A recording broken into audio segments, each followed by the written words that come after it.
Althea, tapos na tayo. Wala ka ng silbi sa akin kundi ang maging isang mantsa sa aking pangalan. Isang malamig na dekreto mula kay Rafael habang suot ng kabit niyang si Celeste ang alahas na para sana sa akin. Inapak-apakan nila ang aking dangal sa harap ng lahat. Ngunit hindi nila alam, ang taong tinawag nilang basura ang siyang nagmamay-ari ng hininga ng kanilang kumpanya. Sino ngayon ang magmamakaawa kapag ang reyna ay muling nagsuot ng kanyang korona? Maghanda kayo dahil ang pagbangon ko ay ang inyong pagbagsak. Hindi ko na kailangan ng asawang tulad mo, Althea. Nakakahiya ka. Isang mantsa ka lang sa perpektong buhay na binuo ko. Ang bawat salita ni Rafael ay parang talim ng kutsilyong humihiwa sa kailaliman ng puso ni Althea. Sa gitna ng marangyang ballroom na punong-puno ng mga naglalakihang pangalan sa mundo ng negosyo, nakatayo si Althea habang nanginginig ang kanyang mga kamay. Hawak-hawak niya ang isang maliit at simpleng kahon ng cake na maingat niyang ibinalot. Hindi ito galing sa mamahaling pastry shop. Siya mismo ang naghurno nito. Tiniis ang hapdi ng mainit na oven at ang pagod sa buong araw na paglilinis ng bahay para lamang sorpresahin ang asawa sa gabing ito.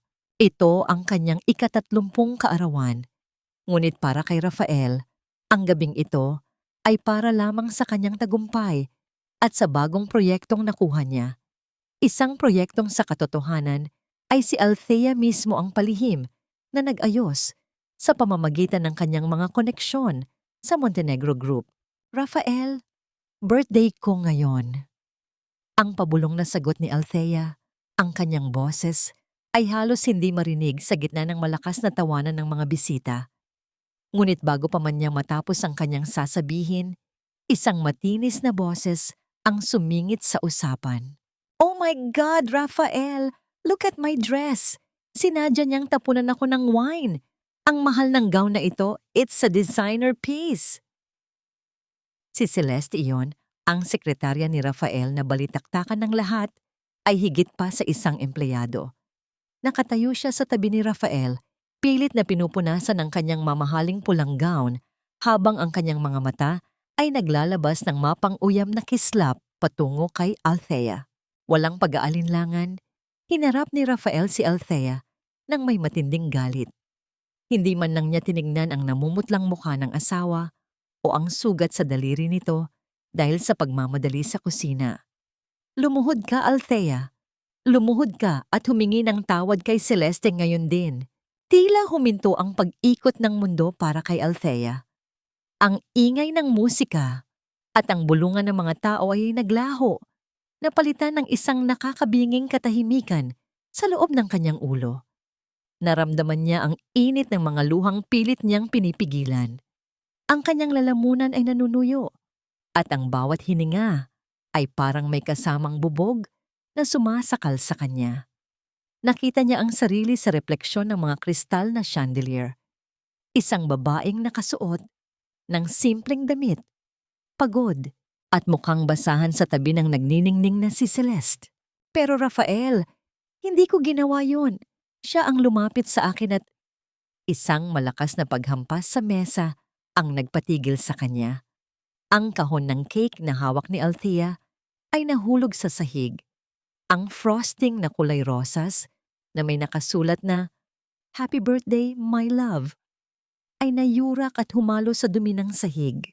Wala akong pakialam sa paliwanag mo. Wala kang silbi.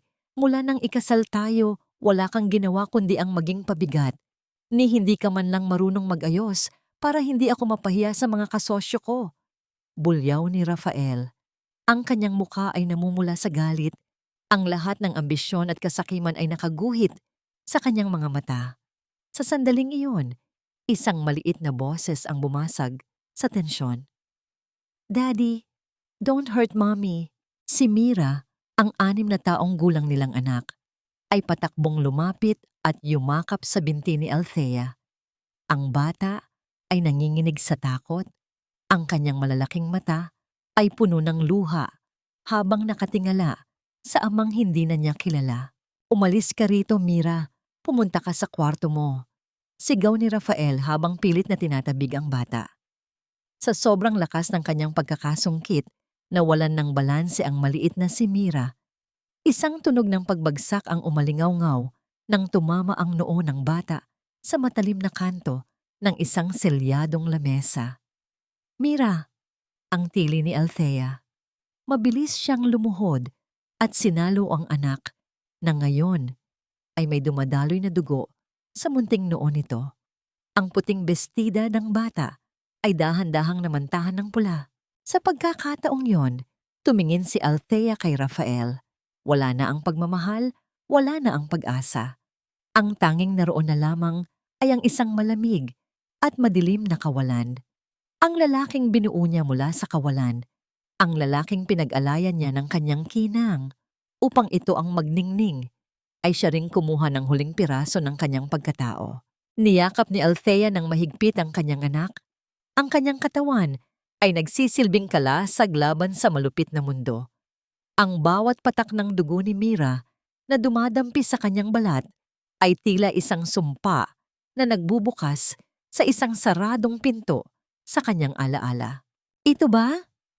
Ang pabulong na tanong ni Althea sa kanyang sarili habang ang kanyang mga mata ay nakapako sa nagkakagulong mga bisita at sa asawang walang bakas ng pagsisisi. Ito ba ang halaga ng 6 na taon ng aking pananahimik? Ito ba ang dulo ng pag-ibig na akala ko ay bubuhay sa akin? Hindi sumagot ang gabi. Tanging ang mahinang hikbi ni Mira at ang malakas na buhos ng ulan sa labas ang naging saksi sa pagguho ng isang pangarap at sa pagsilang ng isang masidhing puot na magpapabagsak sa lahat ng kinalalagyan ni Rafael Villacorta. Huwag mong madungisan ng iyong mga kamay ang sahig ng pamamahay na ito, Althea. Lumayas ka na. Isama mo ang anak mong malas at huwag na kayong magpapakita sa akin. Ang tinig ni Rafael ay mas malamig pa sa hanging dala ng bagyo sa labas. Habang nakaluhod sa malamig na marmol, mahigpit na yakap ni Althea ang nanginginig na si Mira. Ang dugo mula sa noo ng bata ay nagsisimula ng mamuo. Isang matingkad na pula na humahalo sa puting tela ng kanyang damit. Sa paligid nila, ang mga bisita ay nagsimulang magbulungan. Ang kanilang mga mata ay puno ng mapanghusgang tingin. Tila ba isang palabas sa teatro ang kanilang pinapanood. Ngunit bago pa man makasagot si Althea, isang kakaibang liwanag ang tumama sa malalaking bintana ng boardroom. Ang malakas na bugso ng ulan ay tila nahati nang dumating ang isang mahabang hanay ng mga itim na sasakyan. Ang tunog ng pag-ipit ng mga gulong sa basang graba ay naglikha ng isang mabigat na presensya na nagpatahimik sa lahat ng naroon. 10 sasakyang dekalidad, lahat ay kulay itim at may mga plakang hindi basta-basta ang huminto sa mismong tapat ng pintuan ng mansyon ng mga Villacorta. Sino ang mga yan? Security! Bakit niyo pinayagang pumasok ang mga yan nang walang pahintulot ko? Ang pasigaw na tanong ni Rafael, pilit na itinatago ang kaba sa kanyang boses. Ang malalaking pintuan ng mansyon ay bumukas nang may mabigat na puwersa. Pumasok ang isang pangkat ng mga lalaking nakasuot ng barong at may dalang mga payong na tila mga bantay ng isang hari. Sa gitna nila, isang matandang lalaki na may mapuputing buhok ngunit may tindig na nag-uutos ng respeto ang dahan-dahang humakbang papasok. Siya si Don Alejandro Montenegro, ang tao na ang pangalan ay sapat na upang mayanig ang ekonomiya ng bansa. Nanigas si Rafael. Ang kanyang basong hawak ay dahan-dahang nanginginig hanggang sa malaglag ito sa sahig na lumikha ng tunog ng nabasag na kristal sa gitna ng nakabibinging katahimikan. Di Don Alejandro, anong ginagawa ng isang Montenegro rito? Hindi pinansin ni Don Alejandro ang paligid. Ang kanyang mga mata, na kasing talim ng agila, ay agad na nakatuon sa babaeng nakaluhod sa sahig. Ang kanyang mukha na kanina ay matigas, ay biglang lumambot, napalitan ng isang matinding pait at pagsisisi. Papa? Ang pabulong na tawag ni Althea. Ang salitang iyon ay tila isang malakas na pasabog sa pandinig ng bawat taong naroon. Isang malakas na singhapot ang narinig mula kay Celeste habang si Rafael ay tila nawalan ng lakas at napakapit sa sandalan ng kanyang upuan. Ang asawang itinuring niyang basahan, ang babaeng binaliwala niya dahil akala niya ay galing sa putikan, ay ang nag-iisang tagapagmana ng pinakamayamang pamilya sa Pilipinas. Dahan-dahang lumapit si Don Alejandro at lumuhod sa harap ni Althea, hindi alintana ang kanyang mamahaling kasuotan na sumasayad sa maduming sahig. Hinawakan niya ang mukha ng kanyang anak at ang sugat ni Mira. Ang kanyang kamay ay nanginginig sa puot. "Patawarin mo ako, anak. Hinayaan kitang subukin ang lalaking ito, ngunit hindi ko akalain na ganito kababa ang kanyang pagkatao." Ang wika ng matanda, ang kanyang boses ay malalim at puno ng awtoridad. "Tumayo ka, Althea Montenegro. Hindi nararapat sa isang reyna ang lumuhod sa harap ng mga alipin." Sa tulong ng kanyang ama, tumayo si Althea. Pinunasan niya ang kanyang mga luha at itinaas ang kanyang noo. Sa unang pagkakataon sa loob ng 6 na taon, ang mga mata ni Althea ay hindi na naghahanap ng pag-ibig mula kay Rafael. Ang naroon na lamang ay ang malamig na katotohanan. Tumingin si Don Alejandro kay Rafael na ngayon ay tila isang basang sisiw na hindi makapagsalita. "Rafael Villacorta, ang lahat ng tinatamasa mo ngayon, ang kumpanyang ito, ang bahay na ito, maging ang hininga ng iyong karera, ay utang mo sa aking anak. Ngunit dahil sinaktan mo ang aking apo at dinungisan ang dangal ng isang Montenegro, sisiguraduhin ko na bukas, sa pagsikat ng araw, ay wala ka ng kahit isang sentimo sa iyong bulsa." Pero, Don Alejandro, hindi ko po alam." Ang nauutal na subok ni Rafael, ang kanyang tuhod ay tila malapit ng bumigay. "Hihintayin ko ang iyong pagluhod, Rafael Villacorta. At sa pagkakataong yon, wala ng Althea na sasalo sa iyo." Niyakap ni Althea si Mira nang mas mahigpit at dahan-dahang naglakad palabas ng mansyon, pinaliligiran ng mga bodyguard ng Montenegro. Sa bawat hakbang niya palayo, ang bawat piraso ng kanyang lumang buhay ay tila natutunog sa ilalim ng ulan. Iniwan niya si Rafael na nakatayo sa gitna ng kanyang gumuguhong imperyo, habang ang anino ng nakaraan ay nagsisimulang sumakal sa kanya. Habang sumasakay sa limusin, naramdaman ni Althea ang init ng sasakyan, ngunit ang kanyang puso ay nananatiling kasing lamig ng yelo. Alam niyang ito pa lamang ang simula. Ang pagbangon niya ay hindi lamang para sa kanyang sarili, kundi para sa bawat luhang ibinuhos niya sa loob ng 6 na taon ng pagtitiis. Sa kabilang dako, naiwang nakatulala si Rafael sa gitna ng kanyang marangyang sala na ngayon ay tila isang libingan. Ang isang dokumentong naiwan ng abogado ni Don Alejandro sa ibabaw ng mesa ay may nakasulat na mga salitang magpapabago sa kanyang buhay magpakailanman. Hindi sapat ang 6 na taon para makilala ang hayop na itinago mo sa likod ng iyong mga ngiti, Rafael. Ang bawat pintig ng makinang nagbabantay sa tibok ng puso ni Mira ay nagbibigay ng isang nakakabinging ritmo sa loob ng pribadong silid ng ospital. Dito sa loob ng Montenegro Medical Center, ang katahimikan ay tila isang mabigat na kumot na bumabalot kay Althea habang pinagmamasdan niya ang kanyang anak. Ang puting benda sa noo ni Mira ay isang malupit na paalala ng nangyari kanina. Ang gabi kung kailan ang lahat ng kanyang pinangarap ay naglaho na parang usok. Dahan-dahang hinawakan ni Althea ang munting kamay ng anak. Ang kanyang sariling mga kamay ay puno ng mga gasgas at paso, mga markang nakuha niya sa pagiging isang masunuring asawa na mas piniling manatili sa kusina kaysa sa silid ng mga direktor. Naalala niya ang araw kung kailan una niyang nakilala si Rafael. Siya noon ay isang hamak na delivery boy na may malalaking pangarap sa kanyang mga mata. Sa kabila ng kayamanan ng mga Montenegro, pinili ni Althea na magsuot ng simpleng damit at mamuhay ng payak upang subukin ang pag-ibig ng lalaki. Akala niya, ang paghihirap nilang dalawa noong una ang magiging pundasyon ng kanilang katapatan. Palihim niyang ginamit ang kanyang impluensya upang bigyan si Rafael ng mga kontrata. Pinalabas niyang swerte lang ang lahat para hindi masaktan ang ego nito. Binuo niya ang lalaki mula sa wala. Ibinigay ang kanyang buong pagkatao hanggang sa ang dating dukha ay naging isa ng makapangyarihang pangalan sa lipunan.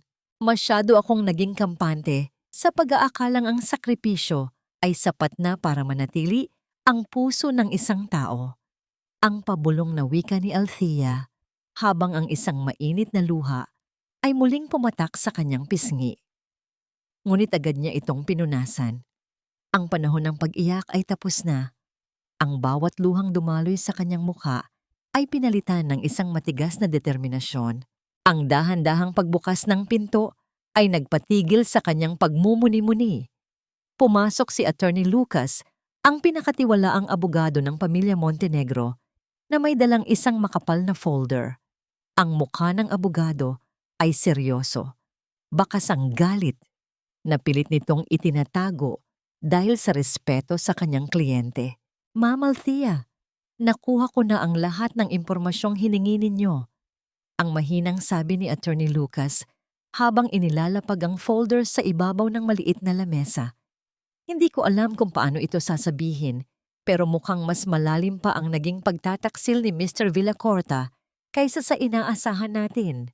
Binuksan ni Althea ang folder. Sa loob nito ay mga larawang kuha. Sa loob ng 2 taon, nakita niya si Rafael at Celeste sa iba't ibang bansa, sa mga mamahaling hotel na ang pambayad ay galing sa mga pondo ng kumpanyang Althea rin ang nagpalago. Ang mas masakit, may mga larawang kasama nila si Mira, kung saan si Celeste ay umaakto na tila ba siya ang ina ng bata, habang si Althea ay abala sa pag-aasikaso ng bahay. Naramdaman ni Althea ang isang matinding hapdi sa kanyang dibdib. Tila ba may 1,000 karayom na sabay-sabay na tumutusok sa kanyang puso. Hindi lamang ito isang pagkakamali ng isang gabi. Ito ay isang sistematikong panlilinlang na tumagal ng 2 taon. Sa bawat gabi na sinasabi ni Rafael na huli na siya dahil sa trabaho, naroon siya sa piling ng iba, ginagasta ang kayamanang hindi niya alam na pag-aari ng asawa niyang minaliit niya. 2 years, attorney. 2 years niyang ginawang tanga ang asawa niya sa sarili naming pamamahay? Ang tanong ni Althea. Ang kanyang boses ay nanginginig sa puot na hindi na niya kayang pigilan. Hindi lang yan, ma'am. May mga dokumento rito na nagpapatunay na sinimulan na niyang ilipat ang ilang assets ng Villacorta Corporation sa pangalan ni Celeste. Akala niya ay hindi natin malalaman dahil gumamit siya ng mga dummy accounts. Dagdag ng abogado. Isang mapait na tawa ang kumawala sa mga labi ni Althea. Ang bawat pahina ng report na kanyang binabasa ay tila isang sampal na gumigising sa kanyang natutulog na kapangyarihan. Tumingin siya sa bintana kung saan ang mga ilaw ng lungsod ay nagniningning, tila naghihintay sa kanyang pagbabalik. Akala ni Rafael ay nakuha na niya ang lahat. Akala niya ay kaya niyang itapon ang basura pagkatapos niyang pakinabangan. Ang wika ni Althea habang mahigpit na hawak ang folder. Ngunit hindi niya alam, ang basurang tinutukoy niya ang siyang nagbigay sa kanya ng korona. At ngayon, ako rin ang kukuha nito pabalik. Sa sandaling iyon, dahan-dahang gumalaw si Mira at nagmulat ng mga mata. Mami, bakit ka po umiiyak? Galit pa rin po ba si Daddy? Hinalikan ni Althea ang kamay ng anak at ngumiti ng may kasiguraduhan. Huwag kang mag-alala, baby. Hindi na tayo muling iiyak. Mula ngayon, wala nang makakasakit sa atin. Ibabalik lang ni Mami ang lahat sa tamang pwesto. Habang papalabas si Attorney Lucas sa silid, iniwan niya ang isang huling dokumento sa ibabaw ng lamesa.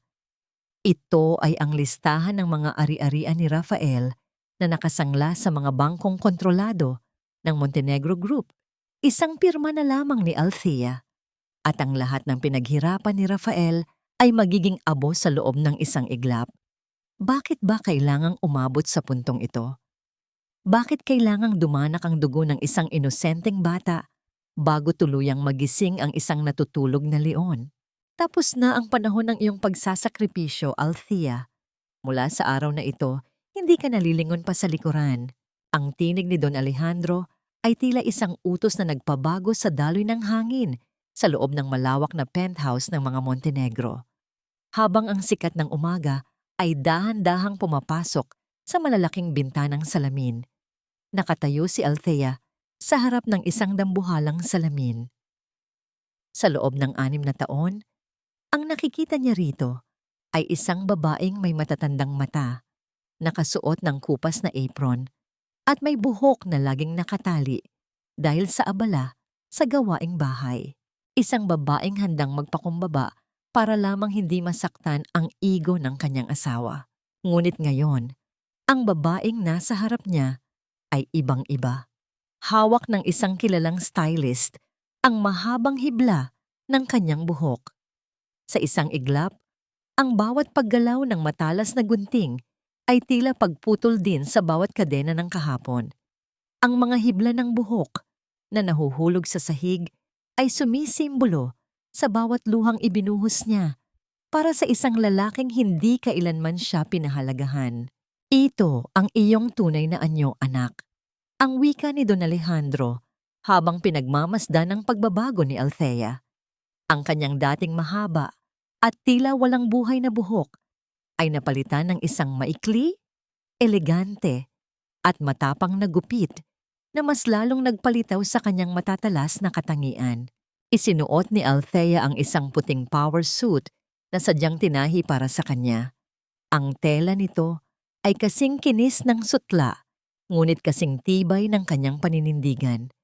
Habang isinusuot niya ang kanyang mamahaling relo at ang mga perlas na pamana pa ng kanyang ina, naramdaman niya ang unti-unting pagbabalik ng kanyang dating pagkatao.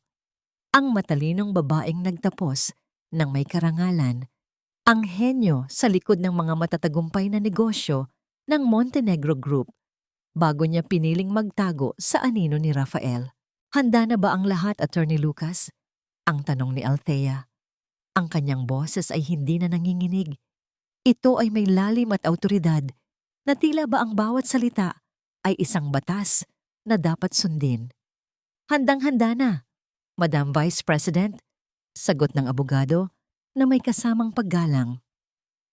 Ang lahat ng mga board members ay naghihintay na sa inyong pagdating. Ang balita tungkol sa inyong pagbabalik ay tila isang apoy na mabilis na kumalat sa buong distrito ng Makati. Pagbaba ni Althea sa harap ng gusali ng Montenegro Group, ang lahat ng mga empleyado ay nakahilera sa lobby. Ang ilan sa kanila ay ang mga taong nakakita sa kanya noon na nakasuot ng simpleng damit habang nagdadala ng tanghalian para kay Rafael, at ang kanilang mga mukha ay puno ng pagkagulat at hindi makapaniwala. Ang babaeng dati nilang tiningnan nang may awa ay ngayon ang kanilang pinuno. Ang bawat hakbang ng kanyang matataas na sapatos sa makintab na sahig ay lumilikha ng isang tunog na tila nagmamarka sa bawat teritoryong kanyang binabawi. Pagpasok niya sa boardroom, ang lahat ng mga direktor ay sabay-sabay na tumayo. Sa dulo ng mahabang lamesa, naroon ang bakanteng upuan na matagal nang naghihintay sa kanya. Inilapag ni Attorney Lucas ang isang makapal na folder sa harap ni Althea. Ito ang formal na acquisition plan para sa Villacorta Corporation, ma'am. Dahil sa sunod-sunod na pagkansela ng kanilang mga proyekto at ang pagbawi ng ating mga bangko sa kanilang credit lines, wala silang ibang magagawa kundi ang magdeklara ng pagkalugi. Binasa ni Althea ang bawat detalye. Nakita niya ang pangalan ni Rafael sa listahan ng mga lalagdaan. Isang mapait na ngiti ang sumilay sa kanyang mga labi. Habang iniisip niya ang asawa, naalala niya ang huling gabi sa mansyon, ang sipa nito sa cake, ang pagtulak nito kay Mira, at ang yakap nito kay Celeste sa harap niya. Lagdaan mo na, Althea. Tapusin na natin ang laro ng lalaking akala ay siya ang hari. Ang udyok ni Don Alejandro. Kinuha ni Althea ang kanyang fountain pen. Ang bawat linyang iginuguhit niya sa papel ay tila isang hatol ng kamatayan para sa karera ni Rafael. Hindi lamang ito tungkol sa pera. Ito ay tungkol sa pagpapakita sa mundo na ang pag-ibig na walang respeto ay isang malaking pagkakamali. Simula na ang operasyon, ang malamig na utos ni Althea. Gusto kong malaman ni Rafael Villacorta na ang bawat sentimong pinagmamalaki niya ay dadaan sa aking mga kamay bago ito tuluyang maglaho. Habang natatapos ang pulong, tumingin si Althea sa labas ng bintana. Ang kalangitan ay tila nagbabadya ng ulan, ngunit sa loob ng kanyang puso, ang bagyo ay kakatapos pa lamang at ang liwanag ng paghihiganti ay nagsisimula ng mag-alab. Ngunit sa gitna ng kanyang tagumpay, isang mensahe ang dumating sa kanyang telepono mula sa isang hindi kilalang numero. Ang nilalaman nito ay nagpabilis sa tibok ng kanyang puso. Akala mo ba ay ikaw lang ang may itinatagong sikreto, Althea? Maghanda ka dahil ang nakaraan mo ay hindi kailanman mamatay. Napatitig si Althea sa screen. Sino ang taong ito? At anong sikreto ang tinutukoy nito na maaaring makasira sa kanyang muling pagbangon? Ang bango ng tagumpay, Rafael. Mas masarap pala ang matulog sa kama ng iba kapag alam mong wala na silang babalikan. Habang nakaharap sa malaking salamin ng kwarto na dati ay pag-aari ni Althea, hindi mapigilan ni Celeste ang mapang-uyam ng ngiti. Isinuot niya ang isang mamahaling kwintas na nakita niya sa cabinet. Isang gamit na kahit kailan ay hindi nakitang suot ng dating asawa ni Rafael. Hinahaplos niya ang malambot na seda ng mga unan.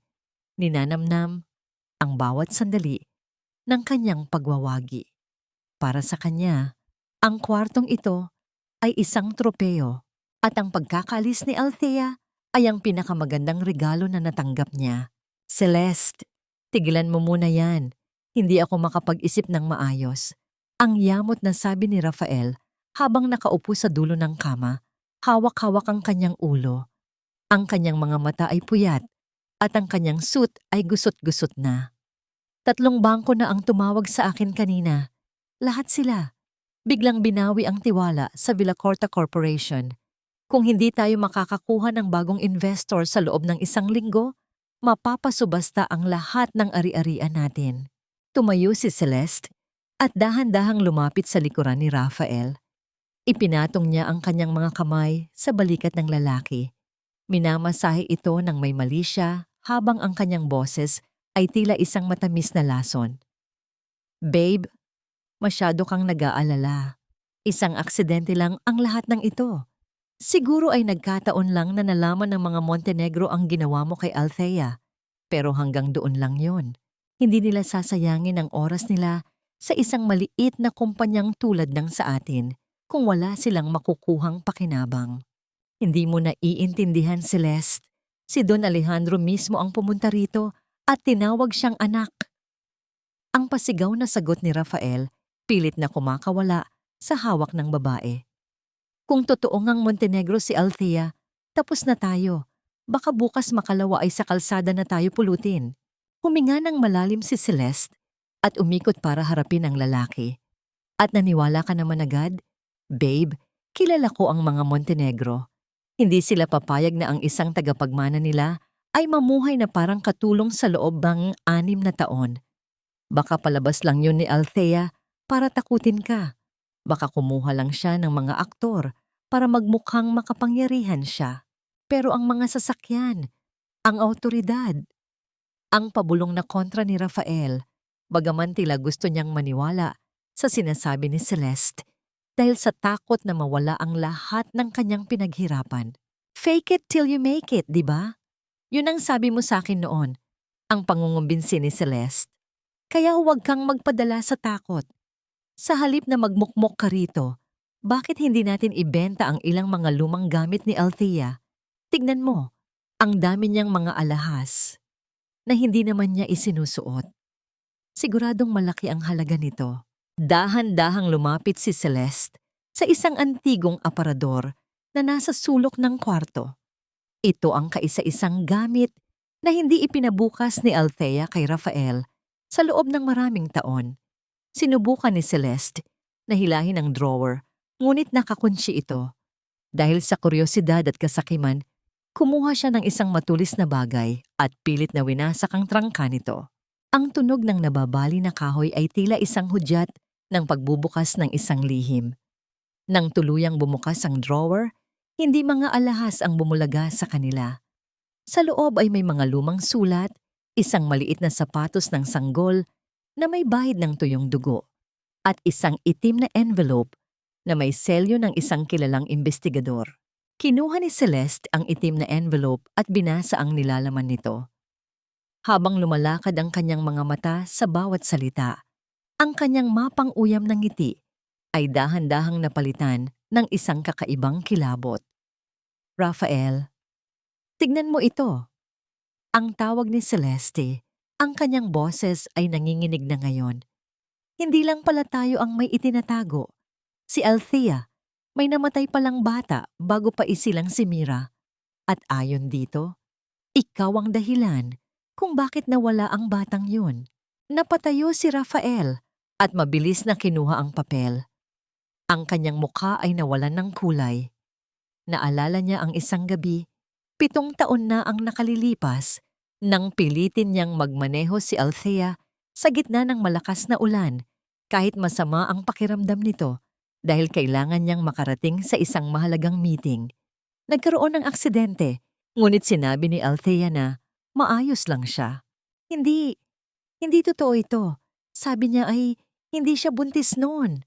Ang sigaw ni Rafael, ang kanyang tinig ay puno ng pagkakaila. Sinungaling siya, Rafael. Itinago niya sa iyo ang katotohanan para makonsensya ka habang buhay.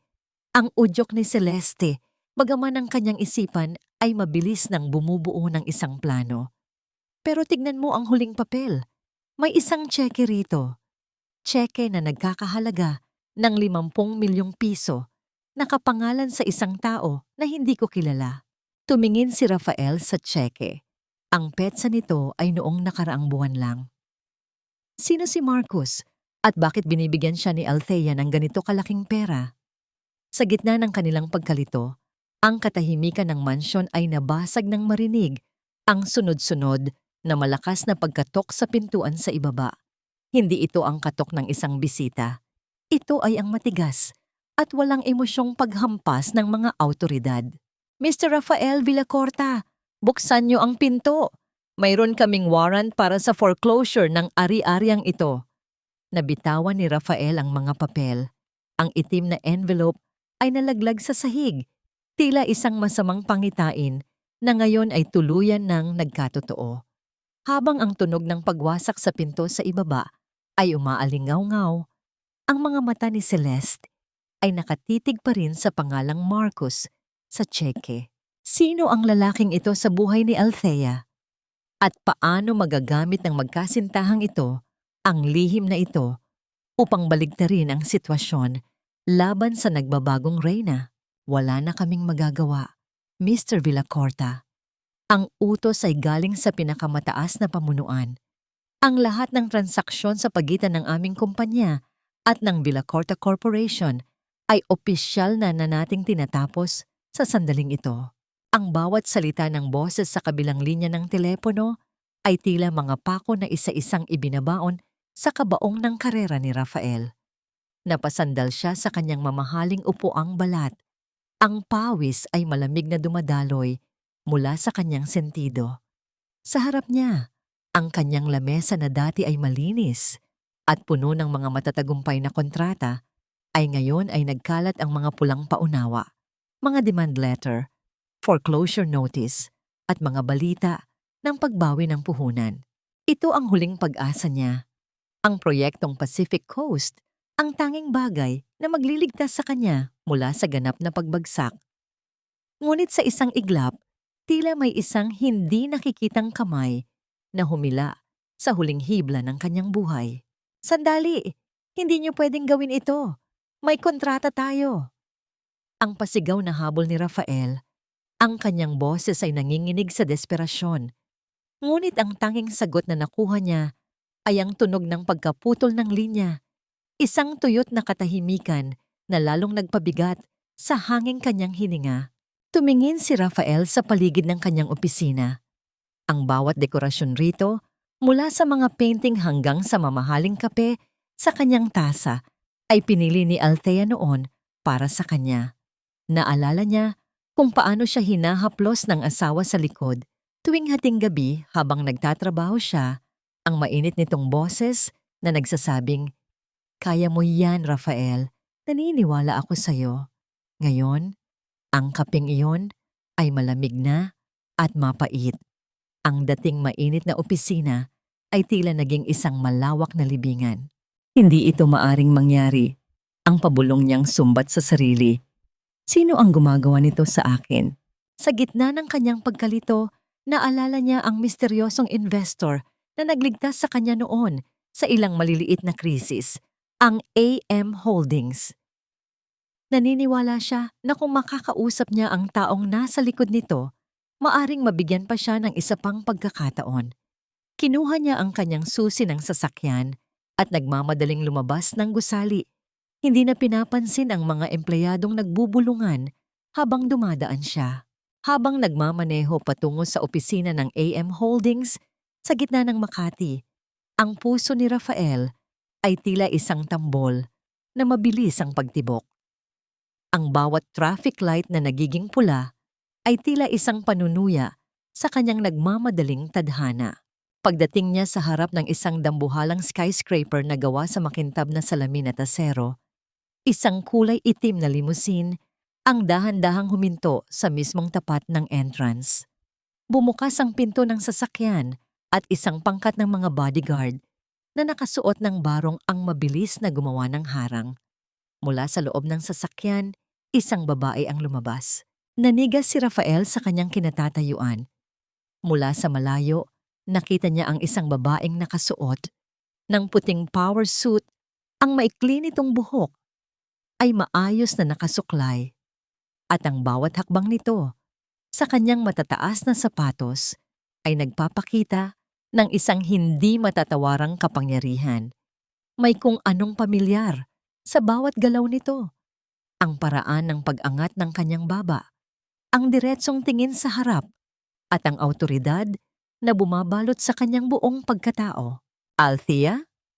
Ang pabulong na tawag ni Rafael. Ang kanyang boses ay halos hangin na lamang. Agad siyang umiling. Tila ba sinasampal ang kanyang sariling isipan? Hindi. Imposible. Si Althea ay nasa bahay lang. O baka naghahanap ng murang matitirhan. Hindi siya ang babaeng yan. Ang asawa ko ay isang martir na walang alam, kundi ang magluto at mag-alaga ng bata. Ngunit habang papalapit ang babae sa pintuan ng gusali, dahan-dahan itong lumingon sa gilid. Kahit mula sa malayo, nakita ni Rafael ang pamilyar na hubog ng kanyang panga at ang matang dati ay puno ng pag-ibig, ngunit ngayon ay tila kasing talim na ng kristal. Bago pa man siya makahakbang patungo rito, ang babae ay tuluyan ng pumasok sa loob, pinaliligiran ng mga taong yumuyukod sa kanyang harapan. Ang malaking glass door ay nagsara nang may mabigat na tunog na tila naghihiwalay sa dalawang mundo, ang mundong sikat at puno ng tagumpay ng babae at ang madilim at gumuguhong mundo ni Rafael. Naiwang nakatayo si Rafael sa gitna ng mainit na kalsada, ang kanyang mga kamay ay nanginginig. Ang anino ng babaeng iyon ay tila isang multo na sumasakal sa kanyang leeg. "Sino ka ba talaga? Althea Montenegro?" Ang tanong na umalingaw-ngaw sa kanyang isipan, isang tanong na alam niyang ang sagot ay ang magiging mitya ng kanyang tuluyang pagkawasak. Habang tumitingala siya sa tuktok ng gusali, isang itim na envelope ang nakita niya sa upuan ng kanyang sasakyan. Isang mensahe na hindi niya napansin kanina. Dahan-dahan niya itong binuksan at doon ay may nakasulat na isang pangalan na magpapabilis sa kanyang hininga. "Marcus, Mommy, galit pa rin ba si Daddy sa akin? Dahil ba ayaw ko pong ibigay ang cake na ginawa mo kaya niya ako tinulak?" Ang munting tinig ni Mira ay tila isang matalim na karayom na direktang bumaon sa puso ni Althea. Sa loob ng marangyang suite ng ospital, kung saan ang bawat kagamitan ay moderno at ang bawat sulok ay malinis. Ang tanging naririnig ay ang mahinang ugong ng aircon at ang mabagal na tibok ng heart monitor na nakakabit sa bata. Nakadilat na ang mga mata ni Mira, ngunit ang takot na naroon ay mas malalim pa sa sugat sa kanyang noo. Dahan-dahang hinaplos ni Althea ang pisngi ng anak. Ang kanyang kamay ay nanginginig sa pagsisikap na panatilihing matatag ang kanyang boses. Hindi, baby. Hindi galit si Daddy sa'yo. Si Daddy siya ay nagkamali lang ng malaki at hinding-hindi na niya muling magagawa yon sa'yo. Pangako yan ni Mommy. Gusto ni Althea na sumigaw. Gusto niyang sabihin sa anak ang buong katotohanan na ang kanyang ama ay isang halimaw na nilamon ng ambisyon. Ngunit paano mo ipapaliwanag sa isang 6 na taong gulang na ang taong itinuturing niyang bayani ay ang siya ring wumasak sa kanilang tahanan? Niyakap ni Mira ang kanyang paboritong manika. Ang kanyang maliit na katawan ay tila pilit na nagtatago sa ilalim ng makapal na kumot. Ayoko na pong bumalik sa bahay natin, Mommy. Natatakot po ako kay Tita Celeste. Lagi niya akong kinukurot kapag wala ka. Nanigas ang buong katawan ni Althea. Ang kanyang mga kuko ay bumaon sa kanyang palad hanggang sa makaramdam siya ng hapdi. Kinukurot ka niya, Mira? Bakit hindi mo sinabi kay Mommy? Sabi po ni Tita Celeste, magagalit daw po si Daddy sa'yo kapag nagsalita ako. Ayaw ko pong mag-away kayo ni Daddy dahil sa akin. Ang pabulong na sagot ng bata. Ang kanyang mga mata ay muling napuno ng luha. Ang bawat salita ni Mira ay tila isang lason na dahan-dahang pumapatay sa natitirang pasensya ni Althea. Ang 6 na taon ng kanyang pananahimik, ang bawat sampal at mura na tiniis niya mula kay Rafael ay walang-wala kumpara sa sakit na malaman na ang kanyang anak ay nagdusa rin sa kamay ng mga taong pinagkatiwalaan niya. Ang kanyang pagtitiis para sa pamilya ay naging isang malaking pagkakamali na muntik ng kumitil sa buhay ng kanyang anak. Patawarin mo ako, Mira. Patawarin mo si Mommy. Ang hikbi ni Althea habang isinasandal ang kanyang noo sa munting balikat ng bata. Sa sandaling iyon, ang huling hibla ng pagiging martir ni Althea ay tuluyan ng naputol. Ang Reynang Montenegro ay hindi na lamang babangon para sa kanyang dangal. Babangon siya upang siguruhing walang sino mang makakahawak muli sa kanyang anak. Sa gitna ng kanilang madamdaming sandali, ang katahimikan ng silid ay nabasag ng mag-vibrate ang kanyang telepono sa ibabaw ng lamesa. Isang hindi kilalang numero ang nakasulat sa screen. Inayos ni Althea ang sarili at dahan-dahang lumabas ng silid upang hindi magising ang bata na muling nakapikit. Hello? Ang kanyang malamig na sagot pagkasagot ng tawag. Long time no see, Althea. O mas magandang tawaging Mrs. Villacorta. Ang isang baritono at mapang-asar na boses mula sa kabilang linya. Naramdaman ni Althea ang biglang panlalamig ng kanyang mga paa. Ang boses na yon ay tila isang multo mula sa 7 taon na nakalipas.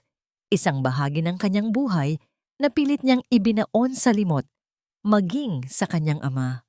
Sino ito? Paano mo nakuha ang numero ko? Ang tanong ni Althea, pilit na itinatago ang kaba sa kanyang boses. Huwag ka nang magpanggap. Alam nating dalawa na hindi mo makakalimutan ang gabing iyon sa Baguio. Ang gabing akala mo ay natapos na ang lahat dahil sa pera ng mga Montenegro. Ang tawa ng lalaki ay tila isang tuyot na dahon na kinakalo sa semento. Kumusta ang anak mo? Balita ko ay nasa ospital siya. Sayang naman. Mukhang namanan niya ang kamalasan mo.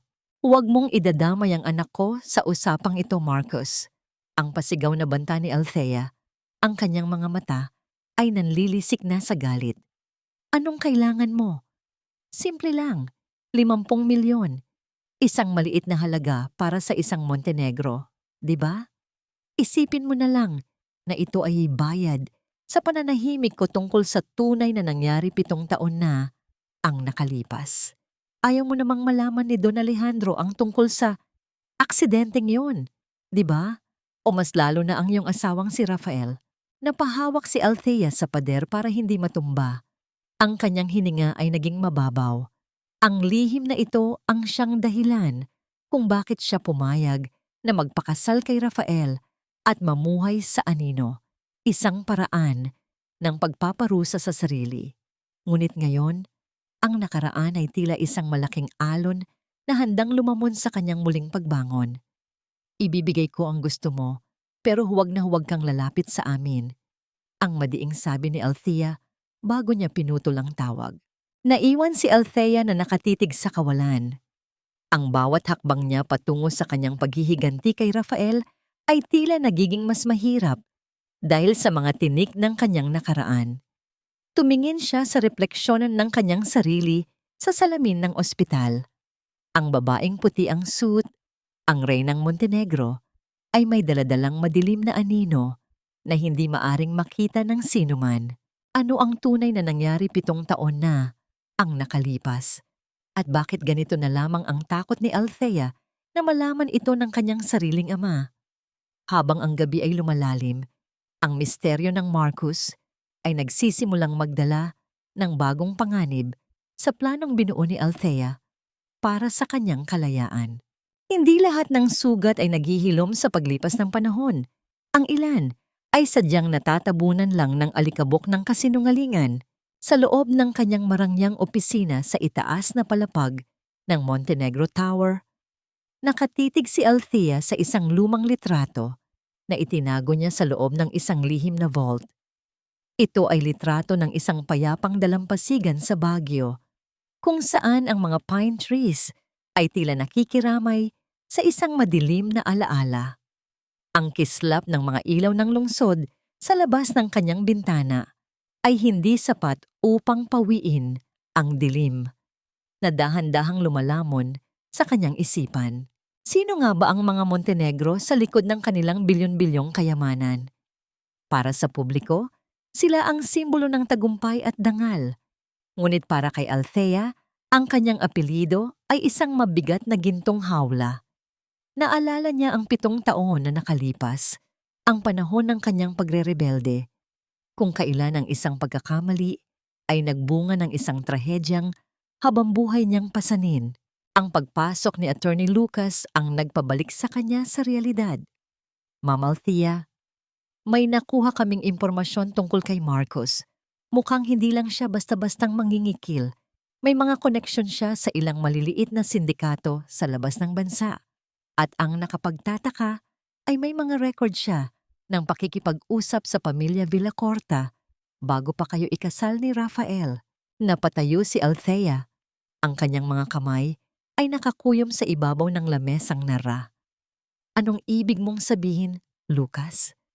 Alam ba ni Rafael ang tungkol sa kanya noon pa man? Hindi pa namin tiyak, ma'am.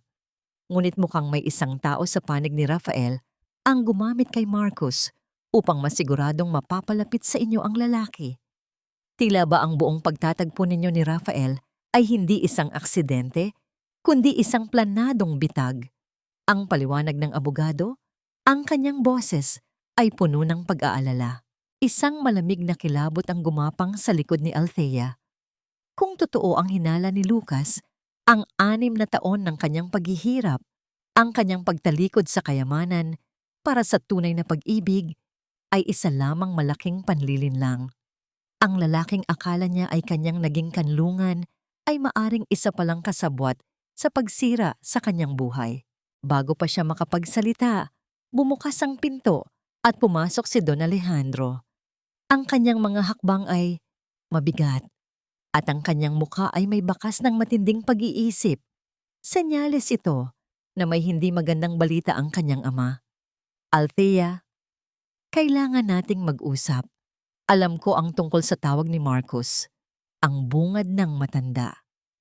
Huwag mong isiping maitatago mo sa akin ang anino ng nakaraan, anak. Ako ang nagbaon sa kanya noon at ako rin ang tatapos sa kanya ngayon. Papa, bakit hindi mo sinabi sa akin?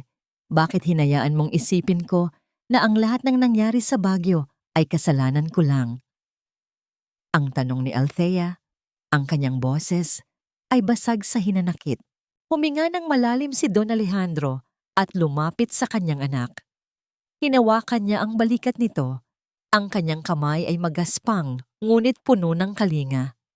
Dahil ang katotohanan ay mas masakit kaysa sa kasinungalingang pinili mong paniwalaan. Ang aksidenteng iyon, ang batang nawala sa iyo, hindi iyon simpleng kamalasan. May nagputol sa preno ng sasakyan mo noon, Althea. At ang taong gumawa noon ay ang taong pilit mong pinoprotektahan ngayon sa iyong alaala. Nanlaki ang mga mata ni Althea. Ang bawat piraso ng puzzle ay tila nagsasama-sama, ngunit ang nabubuong larawan ay mas nakakatakot kaysa sa kanyang inaasahan. Ang enigma ng pamilya Montenegro ay hindi lamang tungkol sa pera, kundi tungkol sa mga lihim na handang pumatay para lamang manatiling tago. Sino, Papa? Sino ang may gustong mamatay ako 7 taon na ang nakalipas? Ang halos pabulong na tanong ni Althea. Tumingin si Don Alejandro sa malayo. Tila ba may nakikita siyang multo sa kawalan. Ang pamilya Villacorta ay hindi lamang basta-bastang nangarap na yumaman. Althea, matagal na silang may galit sa atin. At si Rafael, siya ang kanilang pinakamatalim na sandata. Sa gitna ng kanilang pag-uusap, ang sekretarya ni Althea ay pumasok ng may pagmamadali. Ma'am, may package po na dumating para sa inyo. Galing daw po sa isang nagngangalang Celeste. Dahan-dahang binuksan ni Althea ang kahon. Sa loob nito ay walang bomba o banta. Sa halip, naroon ang isang pamilyar na bagay, ang nawawalang kwintas ng kanyang yumaong ina na kinuha ni Celeste sa kanyang drawer. Ngunit may kalakip itong isang sulat na may bahid ng pulang tinta. Hindi ikaw ang biktima rito, Althea. Itanong mo sa iyong ama kung nasaan ang tunay na ina ni Mira. Ang bawat salita sa sulat ay tila isang kidlat na tumama sa gitna ng silid. Napatingin si Althea sa kanyang ama na ngayon ay biglang umiwas ng tingin. Ang mundo ni Althea ay muling nayanig. Sino ang tunay na ina ni Mira? Hindi ba't siya ang nanganak sa bata? O may isa pang mas malaking kasinungalingan na binuo ang mga Montenegro upang protektahan ang kanilang huling tagapagmana? Ang katahimikan sa loob ng opisina ay naging kasing bigat ng isang hatol. Ang misteryong bumabalot sa kanyang pagkatao ay tila isang malalim na balon na wala ng katapusan. Ang katotohanan ay parang isang lason, masakit lunukin, pero mas nakakamatay kapag nanatili ito sa loob ng iyong sistema. Sa loob ng malawak na labi ng Montenegro Group, ang bawat segundo ay tila isang oras para kay Rafael. Nakaupo siya sa gilid ng isang mamahaling sofa. Ang kanyang mga kamay ay nanginginig habang hawak ang isang luma at bahagyang gusot na folder ng kanyang business proposal. 5 oras na siyang naghihintay. Ang mga empleyadong dumadaan ay hindi man lang siya tinitingnan. O kung titingnan man siya, ang kanilang mga mata ay puno ng panggigigil at lihim na katuwaan. Wala na ang dating Rafael Villacorta na mayabang at akala mo ay pag-aari ang mundo. Ngayon, ang kanyang suit ay may mantsa ng kape, ang kanyang buhok ay magulo, at ang kanyang mukha ay bakas ng matinding puyat at gutom. Ang kanyang kumpanya ay nasa bingit na ng bangin, at ang tanging makapagliligtas sa kanya ay ang pirma ng misteryosong CEO ng Montenegro Group. Mr. Villacorta, maaari na kayong pumasok. Ang ating CEO ay nakahanda na para sa inyo. Ang walang emosyong wika ng sekretarya. Tumayo si Rafael, pilit na inayos ang kanyang sarili at huminga ng malalim. Salamat. Maraming salamat. Habang naglalakad siya patungo sa boardroom, ang bawat hakbang niya sa makintab na sahig ay tila isang paglakad patungo sa kanyang hatol. Ang malalaking pintuan ng boardroom ay bumukas ng walang ingay. Ngunit para kay Rafael, ang bawat paggalaw ng pinto ay tila isang mabigat na pasanin. Sa loob, ang silid ay malamig at ang tanging liwanag ay nanggagaling sa malaking bintana na nagpapakita ng buong ganda ng lungsod. Sa dulo ng mahabang lamesang nara, nakatalikod ang isang upuan. Nakikita lamang ni Rafael ang itaas na bahagi ng ulo ng CEO at ang isang kamay na dahan-dahang nagpapaikot ng isang fountain pen. Isang pamilyar na fountain pen na siya mismo ang nagtapon sa basura noon dahil akala niya ay luma at wala ng tinta. "Good morning, sir. So, ma'am." Ang simula ni Rafael, ang kanyang boses ay pilit na nagiging professional. "Naparito po ako upang ipakita ang potensyal ng Villa Corta Corporation. Alam ko pong nagkaroon tayo ng ilang hindi pagkakaunawaan sa mga nakaraang araw. Ngunit naniniwala ako na ang ating partnership ay magiging kapaki-pakinabang para sa lahat." Walang sagot mula sa upuan. Ang tanging naririnig ay ang mahinang pag-ikot ng ballpen sa ibabaw ng lamesa. Gaya ng nakikita nyo sa page 5, ang ating mga proyekto sa housing ay housing. Ang isang malamig at pamilyar na boses ang pumutol sa kanyang salita. Ang tinig na yon ay tila isang kuryenteng gumapang sa buong katawan ni Rafael. "Ang ibig mo bang sabihin ay ang mga housing projects na itinayo mo gamit ang mga substandard na materyales para lamang makatipid at maipambili ng mamahaling kotse para sa iyong kabit?" Nanigas si Rafael. Ang folder na hawak niya ay dahan-dahang nadulas mula sa kanyang mga kamay at nagkalat ang mga papel sa sahig. "Sino? Sino ka?" Dahan-dahang umikot ang upuan. Doon, sa gitna ng kapangyarihan at karangyaan, nakaupo si Althea Montenegro. Ang kanyang mga mata ay walang bakas ng emosyon, kasing talim ng mga brilyanteng nakasuot sa kanyang tenga. Ang puting suit na suot niya ay nagniningning sa ilalim ng ilaw, na tila ba isa siyang anghel ng kamatayan na handa nang bumawi ng hininga. "Althea?" Ang pabulong na tili ni Rafael. Ang kanyang mga tuhod ay tuluyan ng bumigay at napaluhod siya sa sahig sa harap ng lamesa. Ikaw? Paanong ikaw ang CEO? Nagulat ka ba, Rafael?" Ang tanong ni Althea habang dahan-dahang tumatayo at lumalapit sa lalaki. Huminto siya sa mismong harap nito. Ang dulo ng kanyang sapatos ay halos humahalik na sa mga kamay ni Rafael na nasa sahig. "Ang babaeng tinawag mong basura, ang asawang pinahiya mo sa harap ng maraming tao, at ang ina ng batang muntik mo nang mapatay. Siya ang taong may hawak ng iyong leeg ngayon. Althea, patawarin mo ako. Hindi ko alam. Kung alam ko lang na Montenegro ka, hindi ko gagawin yun." Ang pagmamakaawa ni Rafael, pilit na hinahawakan ang laylayan ng suit ni Althea. Mabilis na iniwas ni Althea ang kanyang suit. Tila ba diring-diri siya sa hawak ng lalaki. "Iyon ang problema sa iyo, Rafael. Ang respeto mo ay nakadepende sa apelyido at sa yaman, hindi sa pagkatao. At dahil doon, karapat-dapat ka lang na mawalan ng lahat." Kinuha ni Althea ang isang dokumento mula sa kanyang lamesa at itinapon ito sa mukha ni Rafael. Iyan ang Notice of Full Acquisition. Simula sa oras na ito, ang Villa Corta Corp ay pag-aari na ng Montenegro Group. At bilang bagong may-ari, ang unang desisyon ko ay ang tanggalin ka bilang president at ipagbawal ang pagpasok mo sa kahit anong gusaling pag-aari namin. Althea, parang awa mo na. Paano ang buhay ko? Paano si Celeste? Isang mapait na tawa ang kumawala kay Althea. "Huwag kang mag-alala kay Celeste. Dahil sa sandaling ito, ang mga pulis ay papunta na sa mansyon mo upang arestuhin siya para sa pagnanakaw ng mga alahas ng aking ina at sa dokumentadong pananakit sa aking anak." Bago pa makasagot si Rafael, bumukas ang pinto at pumasok ang dalawang malalaking security guards. "Ilabas niyo ang basurang ito." Ang malamig na utos ni Althea. Habang kinakaladkad si Rafael palabas ng silid, ang kanyang mga sigaw ng pagmamakaawa ay umalingaw-ngaw sa buong hallway. Nanatiling nakatayo si Althea sa harap ng bintana.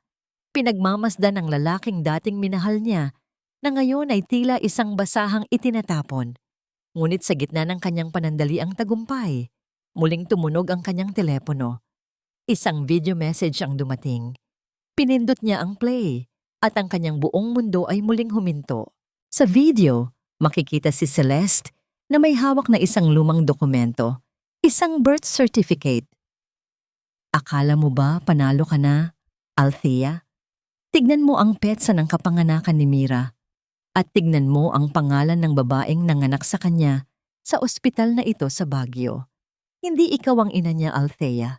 Ikaw ang pumatay sa tunay niyang ina. Nabitawan ni Althea ang kanyang telepono.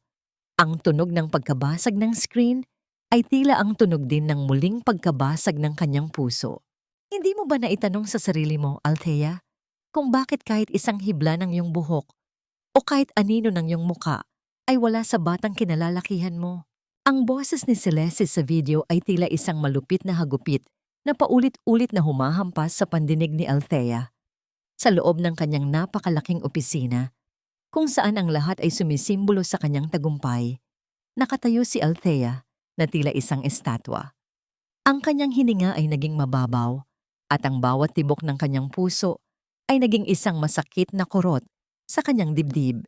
Dahan-dahan niyang kinuha ang frame ng larawan ni Mira sa kanyang lamesa. Pinagmasdan niya ang mga mata ng bata, ang mga matang puno ng inosente at pagmamahal, na ngayon ay tila nagtatanong din sa kanya ng parehong katotohanan. Paano? Paano magiging totoo ang sinasabi ng babaeng yon?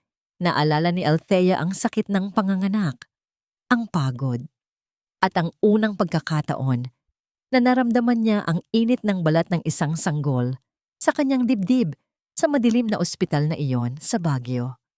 Ngunit kasabay ng mga alaalang iyon ay ang isang malaking puwang, isang oras ng kawalan ng malay dahil sa matinding komplikasyon. Sa kabilang dako ng lungsod, sa loob ng mansyon na dati ay puno ng tawanan, ngunit ngayon ay puno ng tensyon, nakaharap si Celeste sa isang salamin. Dahan-dahan niyang pinupunasan ang kanyang labi ng matingkad na pulang lipstick habang sa likuran niya ay nakasalampak sa sahig si Rafael, na tila isang taong nawalan ng kaluluwa. Rafael, tumayo ka na riyan. Masyado kang madrama. Ang mapang-asar na wika ni Celeste, ang kanyang boses ay walang bakas ng awa. Isipin mo na lang na ito ang paraan para mabawi natin ang lahat.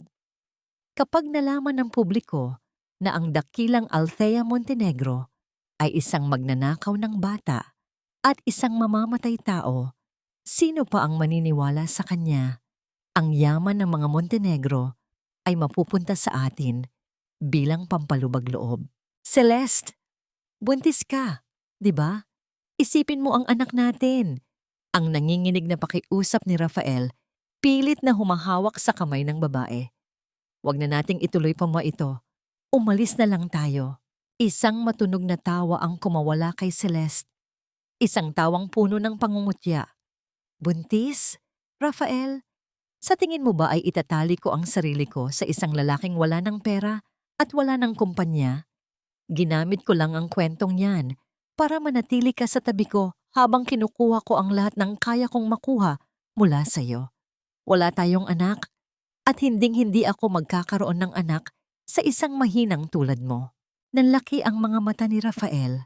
Ang bawat salita ni Celeste ay tila isang lason na dahan-dahang nagpapabagsak sa kanyang huling depensa. Ang babaeng pinili niya, kapalit ng kanyang pamilya, ang babaeng pinag-alayan niya ng kanyang dangal, ay isa palang dalubhasang manglalaro na ang tanging mahal ay ang sarili. Ano? Pero bakit mo ginagawa ito? Ang tanong ni Rafael, ang kanyang boses ay halos pabulong na lamang sa tindi ng sakit. Dahil deserve mo yan, Rafael. Deserve mo ang lokohin ng isang taong akala mo ay mahal ka, gaya ng ginawa mo kay Althea. Ang wika ni Celeste habang isinusuot ang kanyang mamahaling coat. Pero huwag kang mag-alala. Sasama ka pa rin sa akin sa huling yugto ng palabas na ito. Kailangan natin si Marcos. Sa sandaling iyon, ang katahimikan ng mansyon ay nabasag ng marinig ang sunod-sunod na tunog ng mga sirena ng pulis sa labas. Ang asul at pulang ilaw ay nagsimulang tumama sa mga dingding ng kwarto. Ngunit sa halip na matakot, isang malapad na ngiti ang sumilay sa mga labi ni Celeste. Narito na ang mga manonood natin, Rafael. Oras na para ilabas ang katotohanan tungkol sa iyong reyna, ang udyok ni Celeste. Bumalik ang eksena kay Althea. Hawak-hawak pa rin niya ang kanyang telepono. Ang screen ay basag na ngunit ang video ay natapos na sa isang imahe. Isang dokumentong may lagda ni Don Alejandro, 7 taon na ang nakalipas. Isang dokumentong nagsasaad ng pagbabayad sa isang pamilya upang manahimik tungkol sa isang sanggol na pumanaw. Naramdaman ni Althea ang panlalamig ng kanyang buong katawan.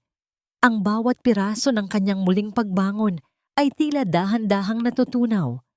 Kung hindi siya ang ina ni Mira, nasaan ang kanyang tunay na anak? At sino ang babaeng sinasabi ni Celeste na pinatay niya? Ang mga katanungang ito ay tila mga anino na dahan-dahang sumasakal sa kanya. Sa gitna ng kanyang kalituhan, pumasok si Don Alejandro sa kanyang opisina.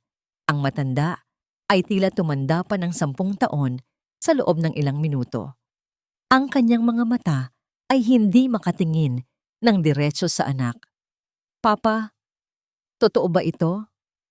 Ang tanong ni Althea. Ang kanyang boses ay puno ng pait at takot. Huminga ng malalim si Don Alejandro. Ang kanyang mga kamay ay nakakuyom sa kanyang likuran. "Althea, ginawa ko ang lahat upang protektahan ka mula sa dilim ng gabing iyon. Ngunit may mga lihim na sadyang hindi kayang ibaon ng kahit anong dami ng yaman. Hindi na kailangang magsalita pa ng matanda." Ang katahimikan nito ay ang kumpirmasyon na kinatatakutan ni Althea. Ang kanyang buong buhay sa loob ng 7 taon ay binuo sa itaas ng isang malaking kasinungalingan. Paano niya haharapin si Mira sa susunod na pagkakataon? At paano niya itutuloy ang kanyang paghihiganti kung siya mismo ay may bahid ng isang krimeng hindi niya matandaan?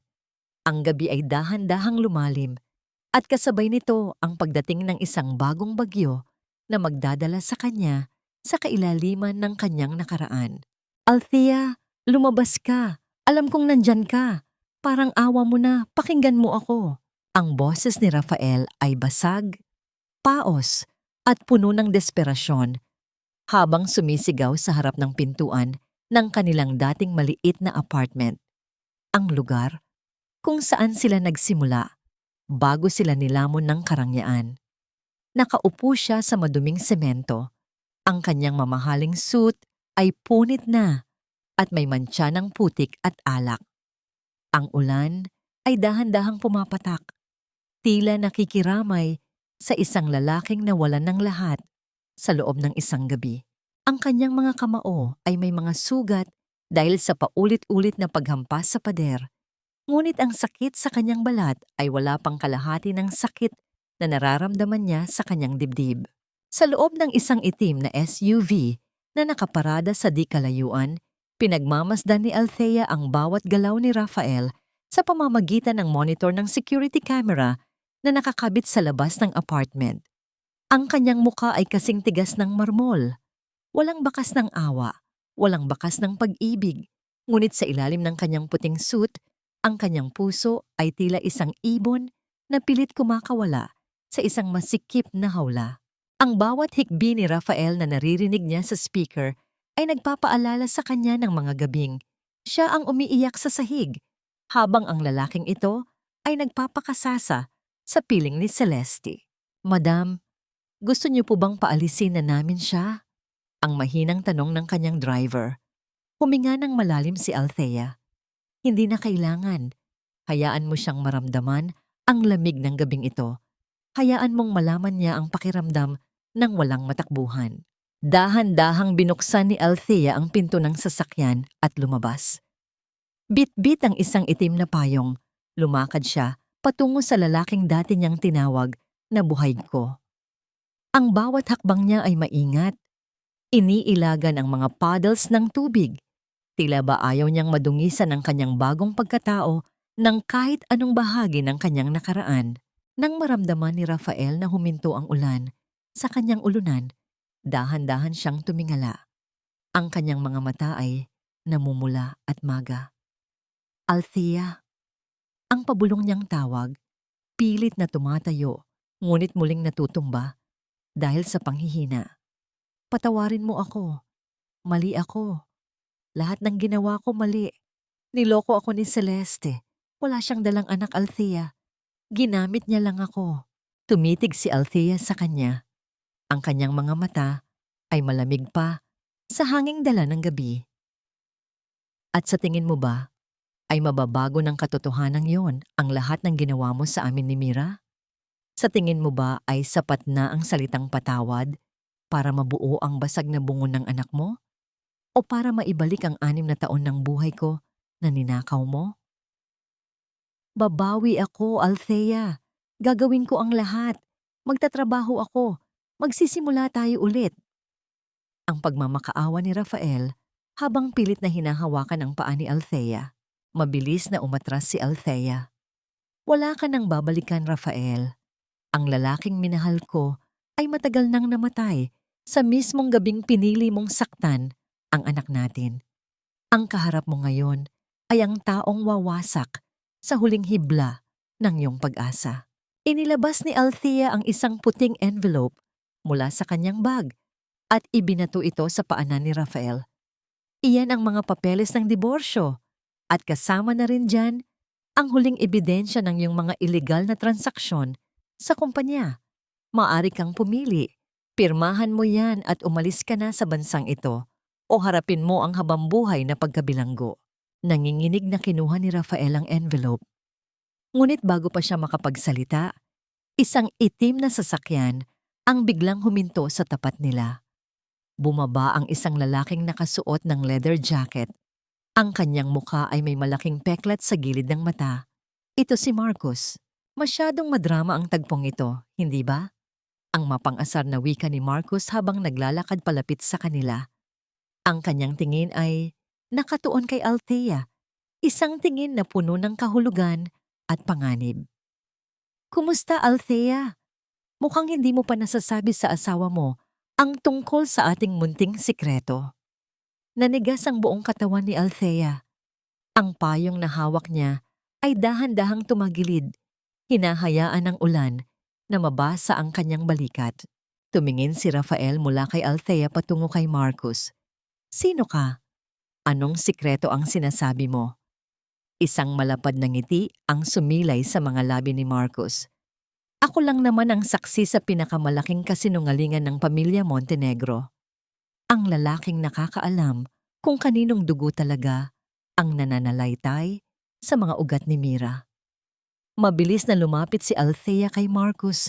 Ang kanyang mga mata ay nanlilisik. Tumahimik ka, Marcus. Ibibigay ko ang pera. Huwag mo lang silang idamay. Pera? Masyado nang huli para sa pera, Althea. Ang udyok ni Marcus habang inilalabas ang kanyang telepono. Gusto kong makita ang mukha ni Rafael kapag nalaman niyang ang batang ipinaglaban mo ay hindi mo talaga anak, kundi anak ng babaeng pinatay mo 7 taon na ang nakalipas. Isang malakas na kulog ang gumitla sa buong paligid kasabay ng biglang pagkawala ng malay ni Rafael dahil sa matinding shock at kalasingan. Naiwang nakatayo si Althea sa gitna ng ulan, kaharap ang kanyang pinakamatinding bangungot habang ang lihim na pilit niyang itinago ay dahan-dahan nang kumakawala sa kanyang mga kamay. Paano magagawa ni Althea na protektahan si Mira kung ang buong mundo ay malalaman na ang kanyang pagiging ina ay isa lamang pagpapanggap? At hanggang saan ang kayang gawin ni Marcus upang tuluyang wasakin ang Reynang Montenegro? Wala na pong laman ang inyong mga accounts, Mr. Villacorta. Maging ang inyong personal na credit lines ay opisyal na ring ipinasara ng aming main office. Ang boses ng bank manager sa kabilang linya ay tila isang malamig na hatol na nagpabagsak sa huling pag-asa ni Rafael. Nakaupo siya sa sahig ng kanyang opisina, pinaliligiran ng mga kahon at mga nakabukas na folder.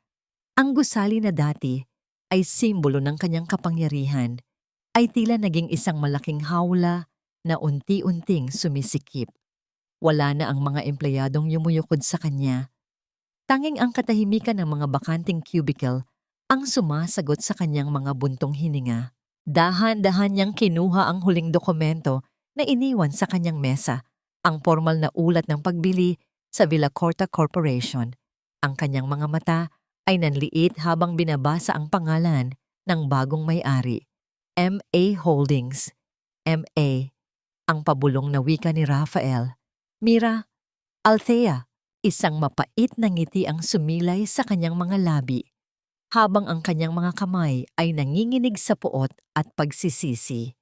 Ang bawat sentimong ipinambili sa kanyang kumpanya ay nanggaling sa perang itinago at iningatan ni Althea para sa kinabukasan ng kanilang anak. Ang kumpanyang itinayo niya sa itaas ng mga sakripisyo ng kanyang asawa ay ngayon ay opisyal na ring pag-aari ng pangalang kanyang minaliit.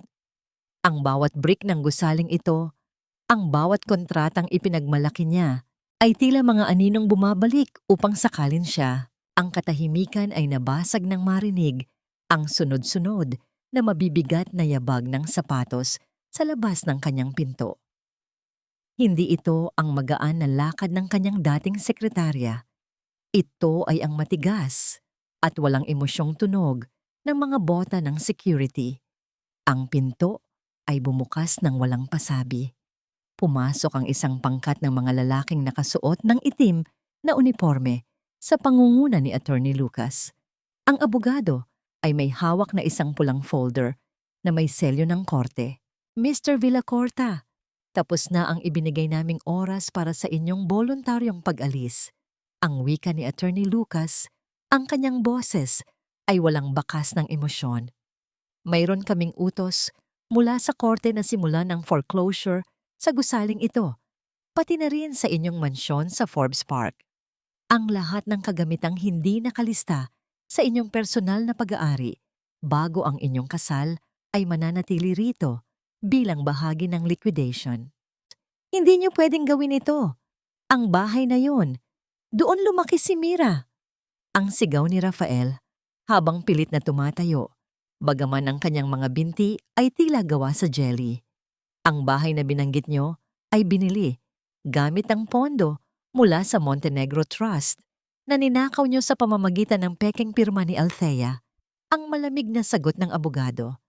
Maging ang kotseng dala nyo ay nakapangalan na sa Montenegro Group simula pa noong nakaraang linggo. Lumapit ang dalawang guard at hinawakan si Rafael sa braso. Dahan-dahan, siyang kinaladkad palabas ng opisina na dati ay kinalalagyan ng kanyang trono. Habang dumadaan sila sa hallway, nakita ni Rafael ang mga movers na nagtatanggal ng kanyang pangalan sa pader. Ang bawat letrang ginto na bumubuo sa Villacorta ay isa-isang tinatanggal. Iniiwan ang isang madilim at bakanteng puwang sa pader. Pagdating sa lobby, ang malaking glass door ay bumukas. Sa labas, nakatayo ang isang pangkat ng mga reporters at mga taong dati ay humahanga sa kanya. Ngunit ngayon ay may bitbit na mga kamera at mga mapanghusgang tanong. Ngunit ang mas nakakuha ng kanyang atensyon ay ang isang puting limousine na nakaparada sa tapat ng entrance. Bumaba ang bintana nito at doon ay nakita niya si Althea. Nakasuot siya ng itim na sunglasses. Ang kanyang mukha ay kasing lamig ng asero. Sa kanyang tabi ay nakaupo si Mira na ngayon ay masaya ng kumakain ng ice cream, tila walang kamalay-malay sa pagkawasak ng kanyang ama. Althea! Althea! Kausapin mo ako! Ang sigaw ni Rafael habang pilit na kumakawala sa mga guards. Tumingin si Althea sa kanya, ngunit tanging ang refleksyon ng sarili niyang kahirapan ang nakita ni Rafael sa sunglasses ng asawa. Walang salitang lumabas sa mga labi ni Althea. Sa halip, dahan-dahan niyang itinaas ang bintana ng sasakyan. Tuluyang pinuputol ang huling koneksyon nila. Ang limousine ay dahan-dahang umalis. Iniiwan si Rafael sa gitna ng mga flash ng kamera at sa ulan ng mga katanungan. Sa kanyang bulsa, naramdaman niya ang isang maliit na papel. Ang eviction notice na nagsasabing sa loob ng 24 na oras, kailangan na rin niyang iwan ang mansyon. Ito na ba ang katapusan? Ang pabulong na tanong ni Rafael sa kanyang sarili habang ang ulan ay nagsisimulang pumatak sa kanyang mukha. Ngunit sa gitna ng kanyang kawalan ng pag-asa, isang itim na van ang huminto sa kanyang likuran. Ang pinto nito ay bumukas at isang pamilyar na boses ang narinig niya mula sa dilim. Hindi pa tapos ang laro, Rafael. Mayroon pa tayong huling alas laban kay Althea. Sasama ka ba? Ang boses na yon ay kay Celeste. Ngunit ang kislap sa kanyang mga mata ay hindi na pag-ibig, kundi isang matinding pagnanasa para sa huling paghihiganti. Pirma na lang ang kulang, Rafael. Isang pirma na magbubura sa 6 na taon ng ating pagsasama at magliligtas sa iyo mula sa madilim na rehas ng bilangguan. Ang mga salitang ito mula sa sulat ni Althea ay tila isang paulit-ulit na bulong sa isipan ni Rafael habang nakaupo siya sa loob ng madilim at masikip na van ni Celeste. Ang hangin sa loob ay amoy lumang pabango at usok, isang malaking kabaligtaran sa amoy ng lavender at sariwang bulaklak na laging dala ni Althea sa kanilang tahanan. Sa labas, ang ulan ay tila walang balak tumigil. Ang bawat patak nito sa bubong ng sasakyan ay naglilikha ng isang mabigat na ritmo na tila nagbibilang sa mga huling sandali ng kanyang kalayaan. Huwag mong titigan yan, Rafael. Wala nang halaga ang papel na yan kumpara sa alas na hawak natin ngayon. Ang wika ni Celeste habang iniabot sa kanya ang isang baso ng murang alak. Ang kanyang mga mata ay nanlilisik sa isang kakaibang sigla. Ang sigla ng isang taong wala nang mawawala at handang mandamay ng iba sa kanyang pagbagsak. Tumingin si Rafael sa divorce papers. Nanginginig ang kanyang kamay habang hinahawakan ng pen. Naalala niya ang araw ng kanilang kasal, kung paano nagniningning ang mga mata ni Althea sa ilalim ng puting belo, ang pangako nitong mananatili sa kanyang tabi sa hirap at ginhawa. Ngayon, ang pangakong yon ay nauwi sa isang legal na dokumento na naglalayong burahin siya sa buhay nito. Bakit, Rafael? Nanghihinayang ka ba? Ang mapanguyam na tanong ni Celeste. Nanghihinayang ka ba sa babaeng pinagtataguan ka ng katotohanan sa loob ng 7 taon? Sa babaeng ginawa kang tanga habang siya ay nagpapakasasa sa yaman ng mga Montenegro? Hindi ko alam, Celeste. Hindi ko na alam kung sino ang dapat kong paniwalaan. Ang pabulong na sagot ni Rafael, ang kanyang boses ay puno ng pagod at kalituhan. Paniwalaan mo ang ebidensya. Paniwalaan mo si Marcus. Ang udyok ni Celeste habang inilalabas ang isang itim na recorder. Pinindot niya ang play at doon ay narinig ni Rafael ang boses ni Althea na nanginginig at tila nagmamakaawa kay Marcus.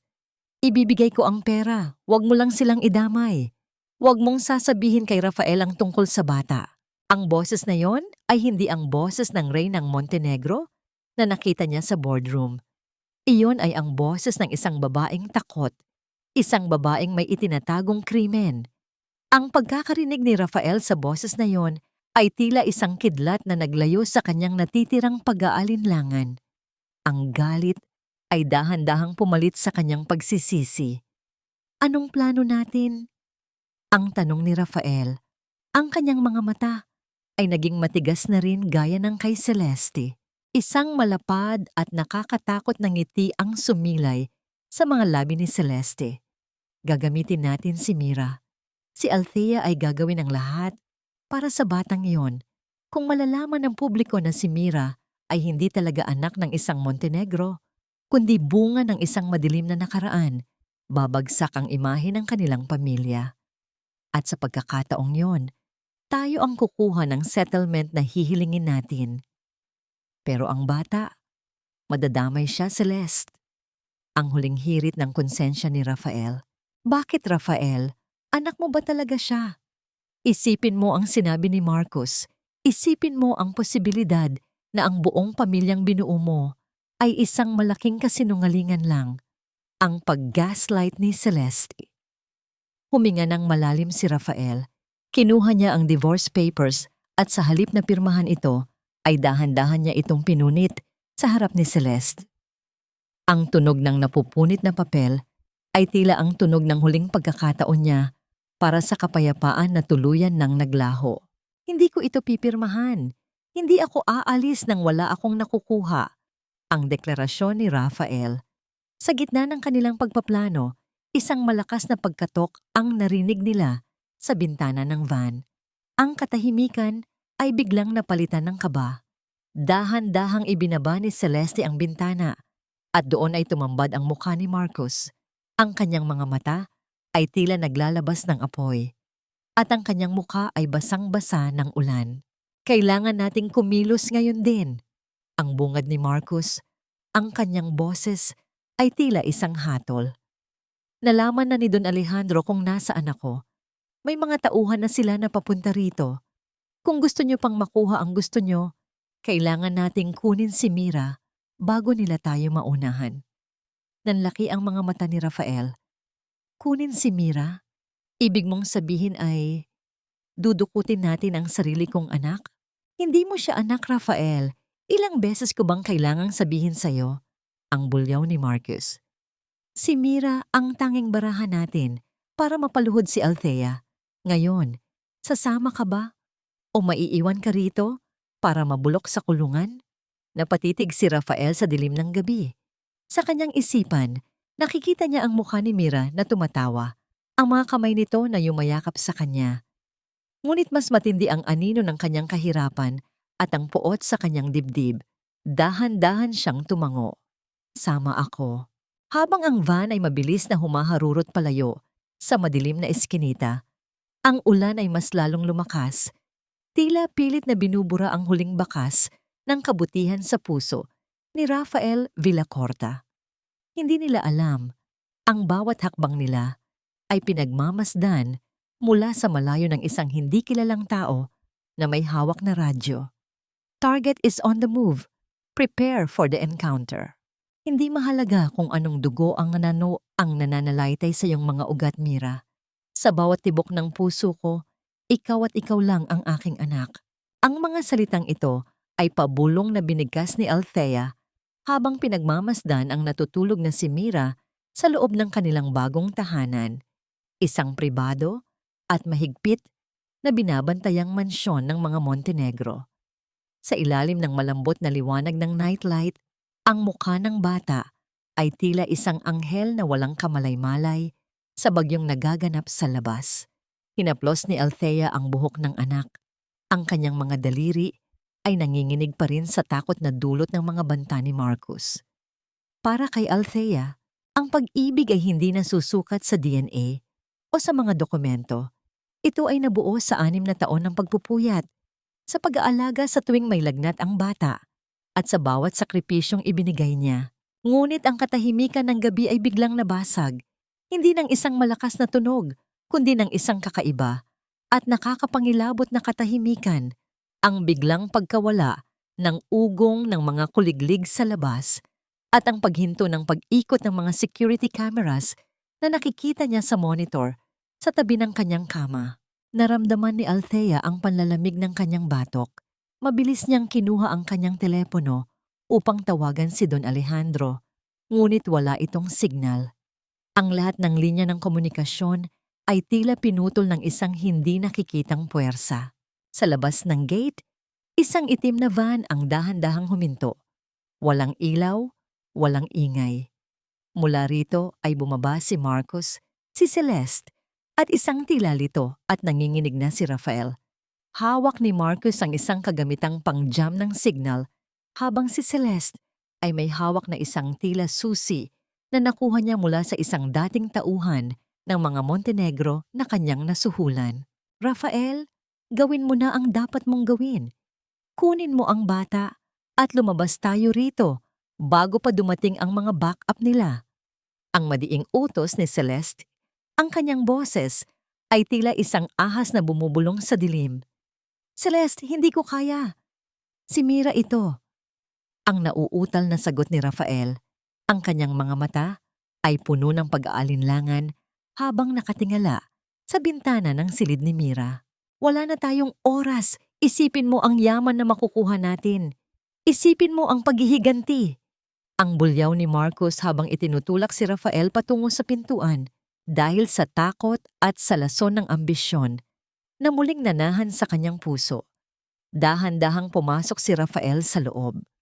Alam niya ang pasikot-sikot ng mga mansyong pag-aari ng mga Montenegro dahil sa mga lumang blueprints na nakita niya noon sa gamit ni Althea.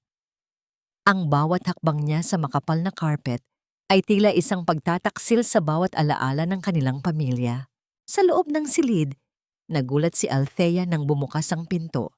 Inasahan niyang ang kanyang security, ngunit ang tumambad sa kanya ay ang anino ng isang lalaking dati niyang minahal.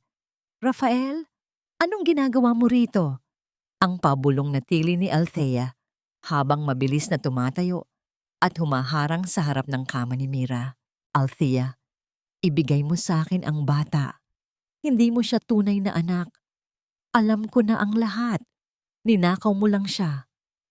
Ang pasigaw na paratang ni Rafael, ang kanyang boses ay puno ng pait na hinaluan ng desperasyon. "Hindi ko siya ninakaw, Rafael.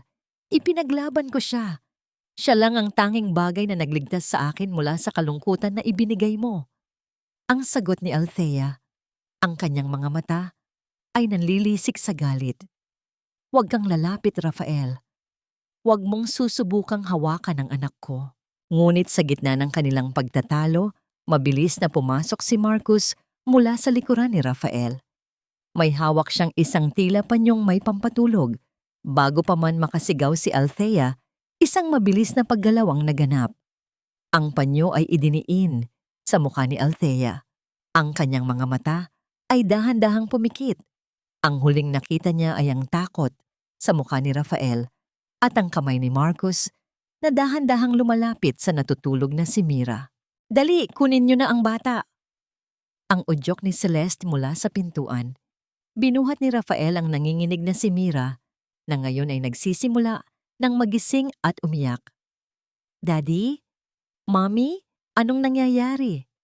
Ang munting tinig ng bata na tila isang kutsilyong humiwa sa natitirang konsensya ni Rafael. Ngunit bago pa sila makalabas ng silid, isang maliwanag na spotlight ang biglang tumama sa kanila mula sa labas ng bintana. Ang tunog ng mga helicopter at ang sunod-sunod na pagbukas ng mga ilaw sa buong paligid ay nagpabago sa sitwasyon. Isang malakas na boses mula sa megaphone ang umalingaw-ngaw sa buong distrito. "Ito ang National Bureau of Investigation. Napapaligiran na namin ang lugar. Bitawan niyo ang bata at sumuko ng matiwasay." Nanigas si Marcus. "Traidor! May nagtip sa kanila." Ang sigaw niya habang tumitingin kay Rafael nang may paghihinala. Sino ang mahiwagang tao na nagtip sa mga awtoridad? At paano maililigtas ni Althea si Mira kung siya ay kasalukuyang walang malay sa gitna ng isang mapanganib na standoff? Ang buhay ni Mira ay nakasalalay na ngayon sa isang manipis na hibla, habang ang anino ng nakaraan at ang puot ng kasalukuyan ay sabay-sabay na sumasabog. "Bitawan mo ang bata, Rafael. Wala ka nang matatakbuhan. Huwag mong hayaang ang huling alaala sa iyo ng anak mo ay ang pagiging isang kriminal." Ang boses ni Don Alejandro ay umalingaw-ngaw sa buong silid. Kasing lamig ng hangin galing sa labas. Nakatayo ang matanda sa may pintuan, pinaliligiran ng mga armadong operatiba ng NBI. Ang bawat spotlight na tumatama sa bintana ay nagbibigay ng isang nakakatakot na liwanag sa loob ng kwarto kung saan nakayakap si Rafael kay Mira, na ngayon ay humihikbi na sa takot. Sa sahig, dahan-dahang nagkakamalay si Althea. Ang kanyang paningin ay malabo pa at ang kanyang ulo ay tila hinahati sa sakit dahil sa pampatulog. Ngunit nang makita niya ang kanyang anak, sa bisig ng lalaking naging sanhi ng lahat ng kanyang pasakit, ang kanyang instinto bilang isang ina ay mabilis na nagpagising sa kanyang diwa. "Rafael, wag." Ang pabulong na pagsusumamo ni Althea, ang kanyang boses ay paos at nanginginig. "Wag mong saktan si Mira. Parang awa mo na. Kung may galit ka sa akin mo na lang ibuhos. Wag sa bata." "Tumahimik ka, Althea. Pinagmukha mo akong tanga. Ninakaw mo ang buhay na dapat ay sa akin." ang sigaw ni Rafael. Ang kanyang mga mata ay nanlilisik at tila nawawala na sa katinuan. Ngunit sa ilalim ng kanyang galit, naramdaman niya ang maliliit na kamay ni Mira na mahigpit na nakakapit sa kanyang damit. Daddy, nasasaktan po ako. Daddy, let's go home. I want mommy. Ang yak ng bata. Ang salitang daddy ay tila isang matalim na kidlat na tumama sa puso ni Rafael. Tumingin siya sa mukha ni Mira. Ang mukhang hinalikan niya gabi-gabi noong hindi pa siya nilalamon ng kasakiman. Sa sandaling iyon, ang lahat ng lason na itinanim ni Celeste at Marcos sa kanyang isipan ay tila dahan-dahang nahuhugasan ng mga luha ng kanyang anak. Rafael, tapusin na natin ito. Gamitin mo ang bata para makalabas tayo. Ang bulyaw ni Celeste ay mula sa likuran ni Marcos. Ang babaeng ito, na dati ay nagniningning sa kanyang paningin, ay ngayon ay mukhang isang desperadong mangkukulam na handang isakripisyo ang lahat para sa pera. Hindi, ang pabulong na sagot ni Rafael. Hindi ko ito magagawa kay Mira. Anong sabi mo? Ang galit na tanong ni Marcos habang dahan-dahang binubunot ang isang patalim mula sa kanyang likuran. Kung hindi mo gagawin, ako ang gagawa. Mabilis na kumilos si Marcos patungo kay Rafael at Mira. Ngunit bago pa man niya mahawakan ng bata, isang matapang na hakbang ang ginawa ni Althea. Pilit siyang tumayo at hinarangan si Marcos. Sinalo ng kanyang sariling katawan ang tindi ng pagkakatulak ng lalaki. Althea! Ang sabay na sigaw ni Rafael at Don Alejandro. Sa gitna ng kaguluhan, mabilis na sumugod ang mga operatiba. Ang tunog ng mga yabag ng mabibigat na bota at ang sigawan ng mga awtoridad ay pumuno sa silid. Mabilis na nadapa at napusasan si Marcos habang si Celeste ay pilit na nagtatago sa ilalim ng lamesa, tila isang daga na wala ng malusutan. Dahan-dahang ibinaba ni Rafael si Mira. Ang kanyang mga kamay ay dahan-dahang itinaas sa itaas ng kanyang ulo. Ang kanyang mukha ay basang-basa ng luha, hindi ng takot sa kulungan, kundi ng matinding pagsisisi. Patawarin mo ako, Mira. Patawarin mo ako, Althea. Ang pabulong niyang wika habang ang mga posas ay dahan-dahang inilalagay sa kanyang mga kamay. Lumapit si Althea at agad na niyakap nang mahigpit si Mira. Ang bata ay humahagulgol sa kanyang dibdib. Tila ba doon lang siya nakasumpong ng kaligtasan. Tumingin si Althea kay Rafael, isang huling tingin na puno ng pait, awa at pagpapalaya. Wala nang galit, dahil ang galit ay nangangailangan pa ng emosyon. Ang naroon na lamang ay ang malamig na katotohanan na ang lalaking ito ay wala na sa kanyang buhay. Dalhin na sila. Ang utos ni Don Alejandro, ang kanyang boses ay puno ng pait para sa lalaking itinuring niyang manugang. Habang kinakaladkad si Rafael at ang mga kasabwat niya palabas, nakita ni Rafael sa huling pagkakataon ang kanyang pamilya. Ang mag-inang binuo niya ng mga pangarap at winasak niya ng kanyang mga kamay. Ang bawat hakbang niya palayo ay tila isang pagbaba sa kailaliman ng impyerno ng kanyang sariling pagpapasya. Paglabas sa kalsada, ang ulan ay dahan-dahang tumitila at ang unang sinag ng bukang liwayway ay nagsisimulang sumilay sa abot-tanaw. Ngunit para kay Rafael Villacorta, ang gabi ay kakatapos pa lamang at ang kanyang buhay sa likod ng rehas ay magsisilbing isang walang hanggang paalala ng lahat ng kanyang nawala. Naiwan si Althea sa loob ng silid, kapiling ang kanyang ama at ang kanyang anak. Ang katahimikan ay muling bumalik, ngunit ito ay isang katahimikan na may kasamang bagong pag-asa. Ang katarungan ay nakamit na, ngunit ang tunay na paghilom ay magsisimula pa lamang. Ang bawat umaga ay may dalang bagong pahina, ngunit ang tinta nito ay nakadepende sa ating mga desisyon sa nakaraan. Sa balkonahe ng mansyong Montenegro, pinagmamasdan ni Althea ang dahan-dahang pag-akyat ng araw sa abot-tanaw. Ang langit ay may kulay na rosas at lila, isang payapang tanawin na tila humihingi ng tawad sa bagsik ng bagyo kagabi. Sa kanyang tabi, ang isang tasa ng mainit na tsaa ay naglalabas ng manipis na usok. Ang bango nito ay nagdadala ng panandaliang kalmado sa kanyang puso. Sa loob ng silid, narinig niya ang mahinang paggalaw ng kama. Si Mira ay gising na. Ang bata ay dahan-dahang bumangon. Kinukuskos ang kanyang mga mata habang yakap-yakap ang kanyang paboritong manika. Nang makita niya si Althea, isang matamis at inosenteng namangiti ang sumilay sa kanyang munting mukha.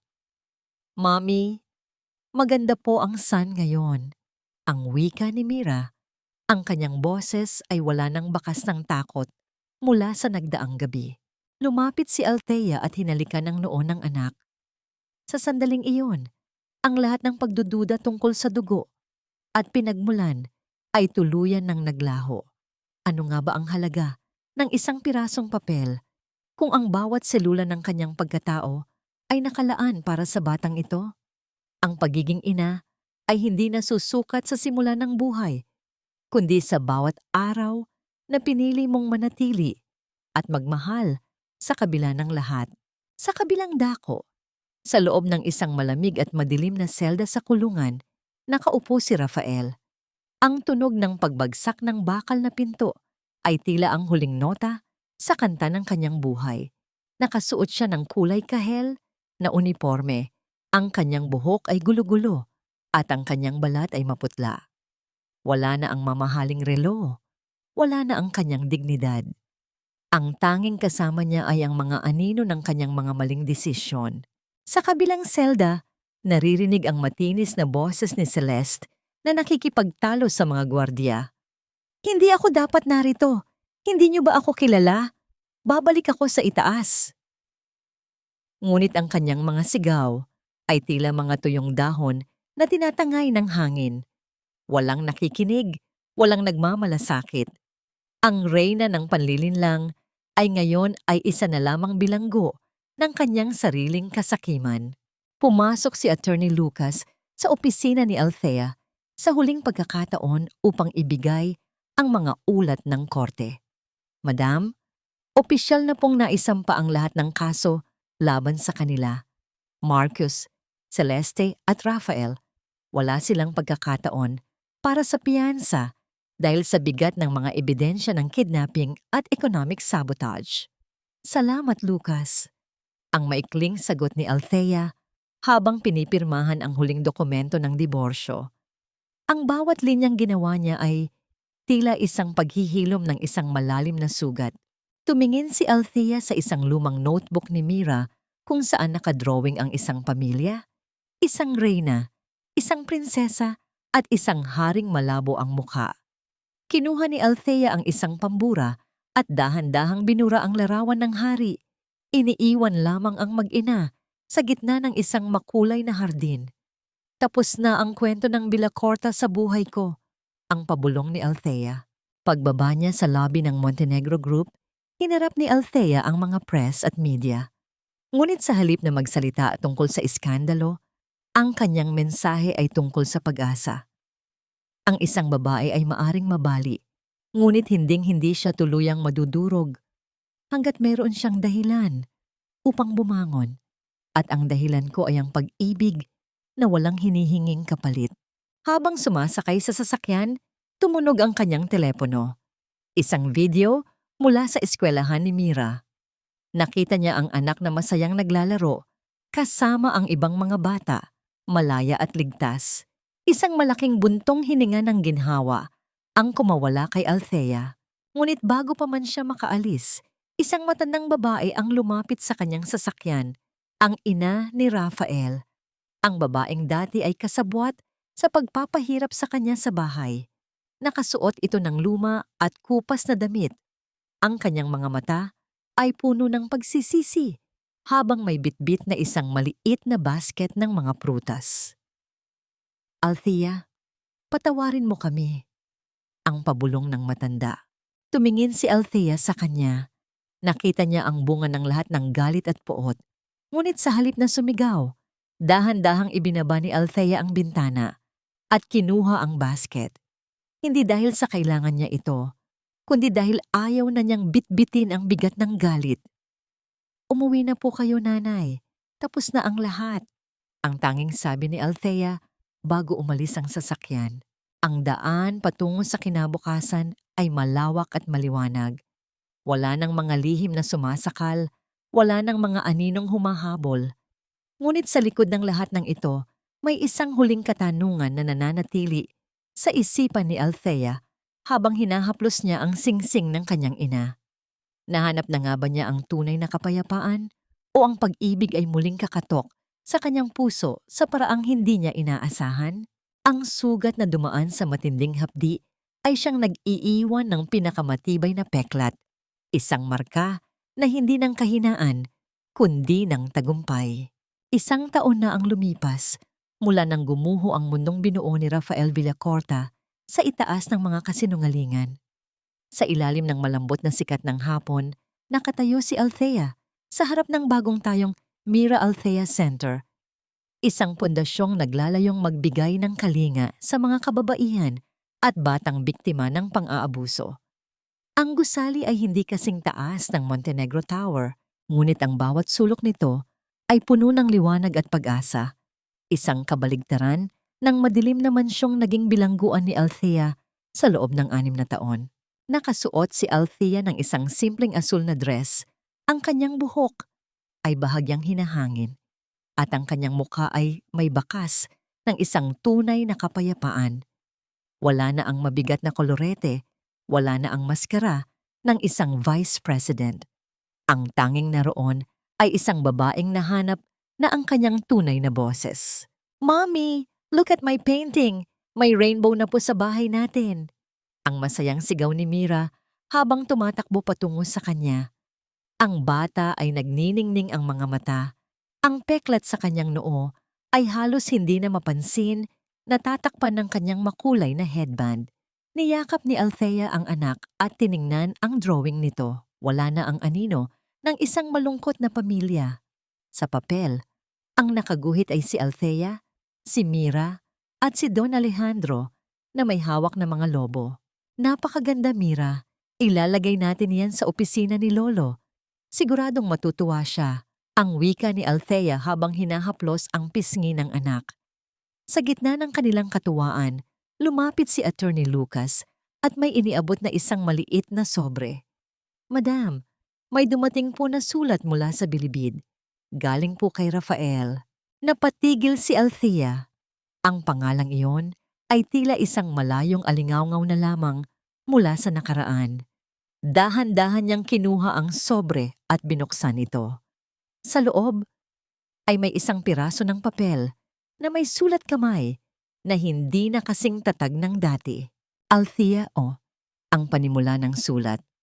Araw-araw, pinagmamasdan ko ang mga pader ng seldang ito at naaalala ko ang bawat pagkakamali ko. Ngayong wala na akong kahit ano, doon ko lang naintindihan na ang pinakamalaking yaman ko ay hindi ang kumpanya, kundi ang pag-ibig mo na binaliwala ko. Alam ko na ngayon na ikaw ang nasa likod ng lahat ng tagumpay ko noon. Patawad dahil huli na ang lahat. Huwag mo nang sasabihin kay Mira ang tungkol sa akin. Hayaan mo siyang lumaki sa mundong punong-puno ng iyong liwanag." Walang luhang pumatak sa mga mata ni Althea. Ang sakit ay wala na rito. Ang naroon na lamang ay ang isang malalim na pag-unawa na ang karma ay hindi lamang tungkol sa parusa, kundi tungkol sa pagharap sa sariling katotohanan. Dahan-dahang pinunit ni Althea ang sulat sa maliliit na piraso at hinayaan ng hangin na tangayin ito palayo. "Tapos na ang lahat, Rafael. Malaya na ako. Malaya na kami." Ang pabulong niya sa hangin. Dahan-dahang lumapit si Don Alejandro at inakbayan ng kanyang anak. "Handa ka na ba para sa ribbon cutting, anak? Maraming tao ang naghihintay na marinig ang iyong kwento." Tumingin si Althea sa kanyang ama. Pagkatapos ay kay Mira na masayang nakikipaglaro sa ibang mga bata. Ang kanyang puso ay punong-puno ng pasasalamat.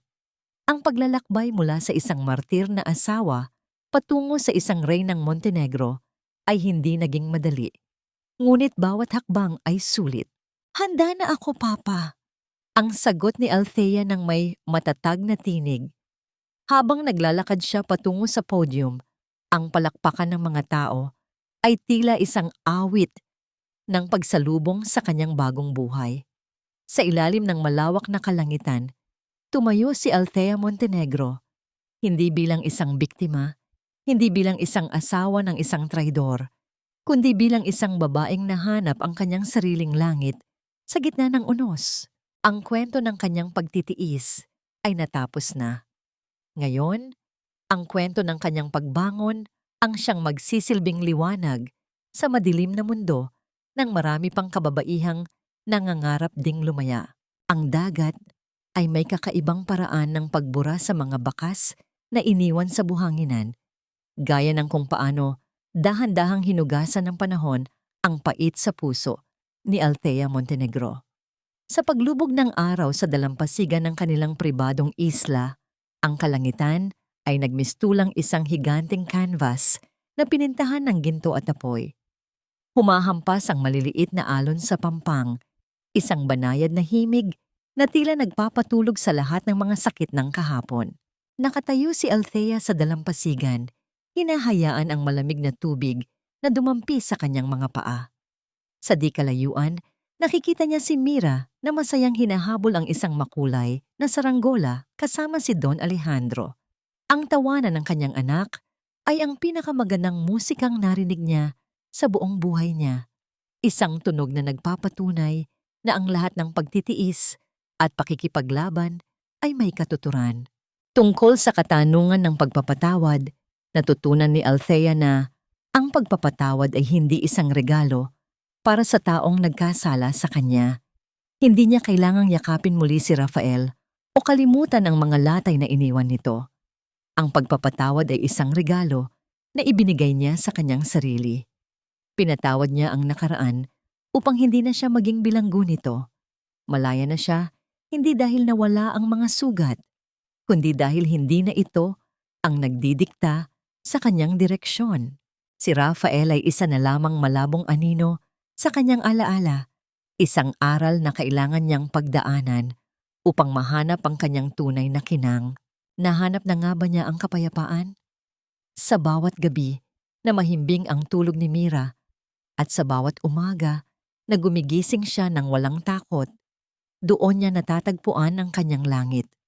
Ang Montenegro Group ay patuloy na lumalago sa ilalim ng kanyang pamumuno, hindi na dahil sa paghihiganti, kundi dahil sa pagnanais na makatulong sa iba. Ang kapayapaan ay hindi ang kawalan ng gulo, kundi ang pagkakaroon ng matibay na pundasyon sa gitna ng anumang unos. Para sa mga nakikinig at sumusubaybay sa kwentong ito, ang aral na nais iwan ni Althea ay simple lamang. Huwag na huwag mong hahayaan na ang iyong halaga ay madiktahan ng pananaw ng ibang tao. Ang pagiging martir ay hindi laging katumbas ng pagmamahal. Kung minsan, ang pinakamataas na anyo ng pag-ibig ay ang pag-ibig sa sariling dangal. Ang bawat babae ay may reynang nananahan sa loob niya, naghihintay lamang ng tamang sandali upang magsuot ng korona, hindi gawa sa ginto, kundi gawa sa katatagan, talino at wagas na pag-ibig. Sa huling pagkakataon, lumingon si Althea sa kanyang pamilya. Nakikita niya ang kanyang ama na nakangiti sa kanya, isang ngiting nagsasabing proud siya sa kanyang anak. Lumapit si Mira at yumakap sa kanyang baywang. Ang munting mukha ng bata ay nagniningning sa ilalim ng huling sinag ng araw. "Mommy, let's go home. Gabi na po." Ang lambing ni Mira. Ngumiti si Althea at hinawakan ang kamay ng anak. "Oo, baby. Umuwi na tayo." Habang naglalakad sila pabalik sa mansyon, ang kanilang mga anino sa buhanginan ay dahan-dahang naglaho sa dilim. Ngunit ang liwanag sa kanilang mga puso ay mananatiling nagniningning habang buhay. Ang kwento ni Althea Montenegro ay hindi nagtapos sa isang madilim na gabi, kundi sa isang walang hanggang bukang liwayway. Ang paglalakbay na ito ay isang patunay na ang pag-ibig, kapag hinaluan ng respeto at katotohanan, ang siyang tunay na magpapalaya sa atin.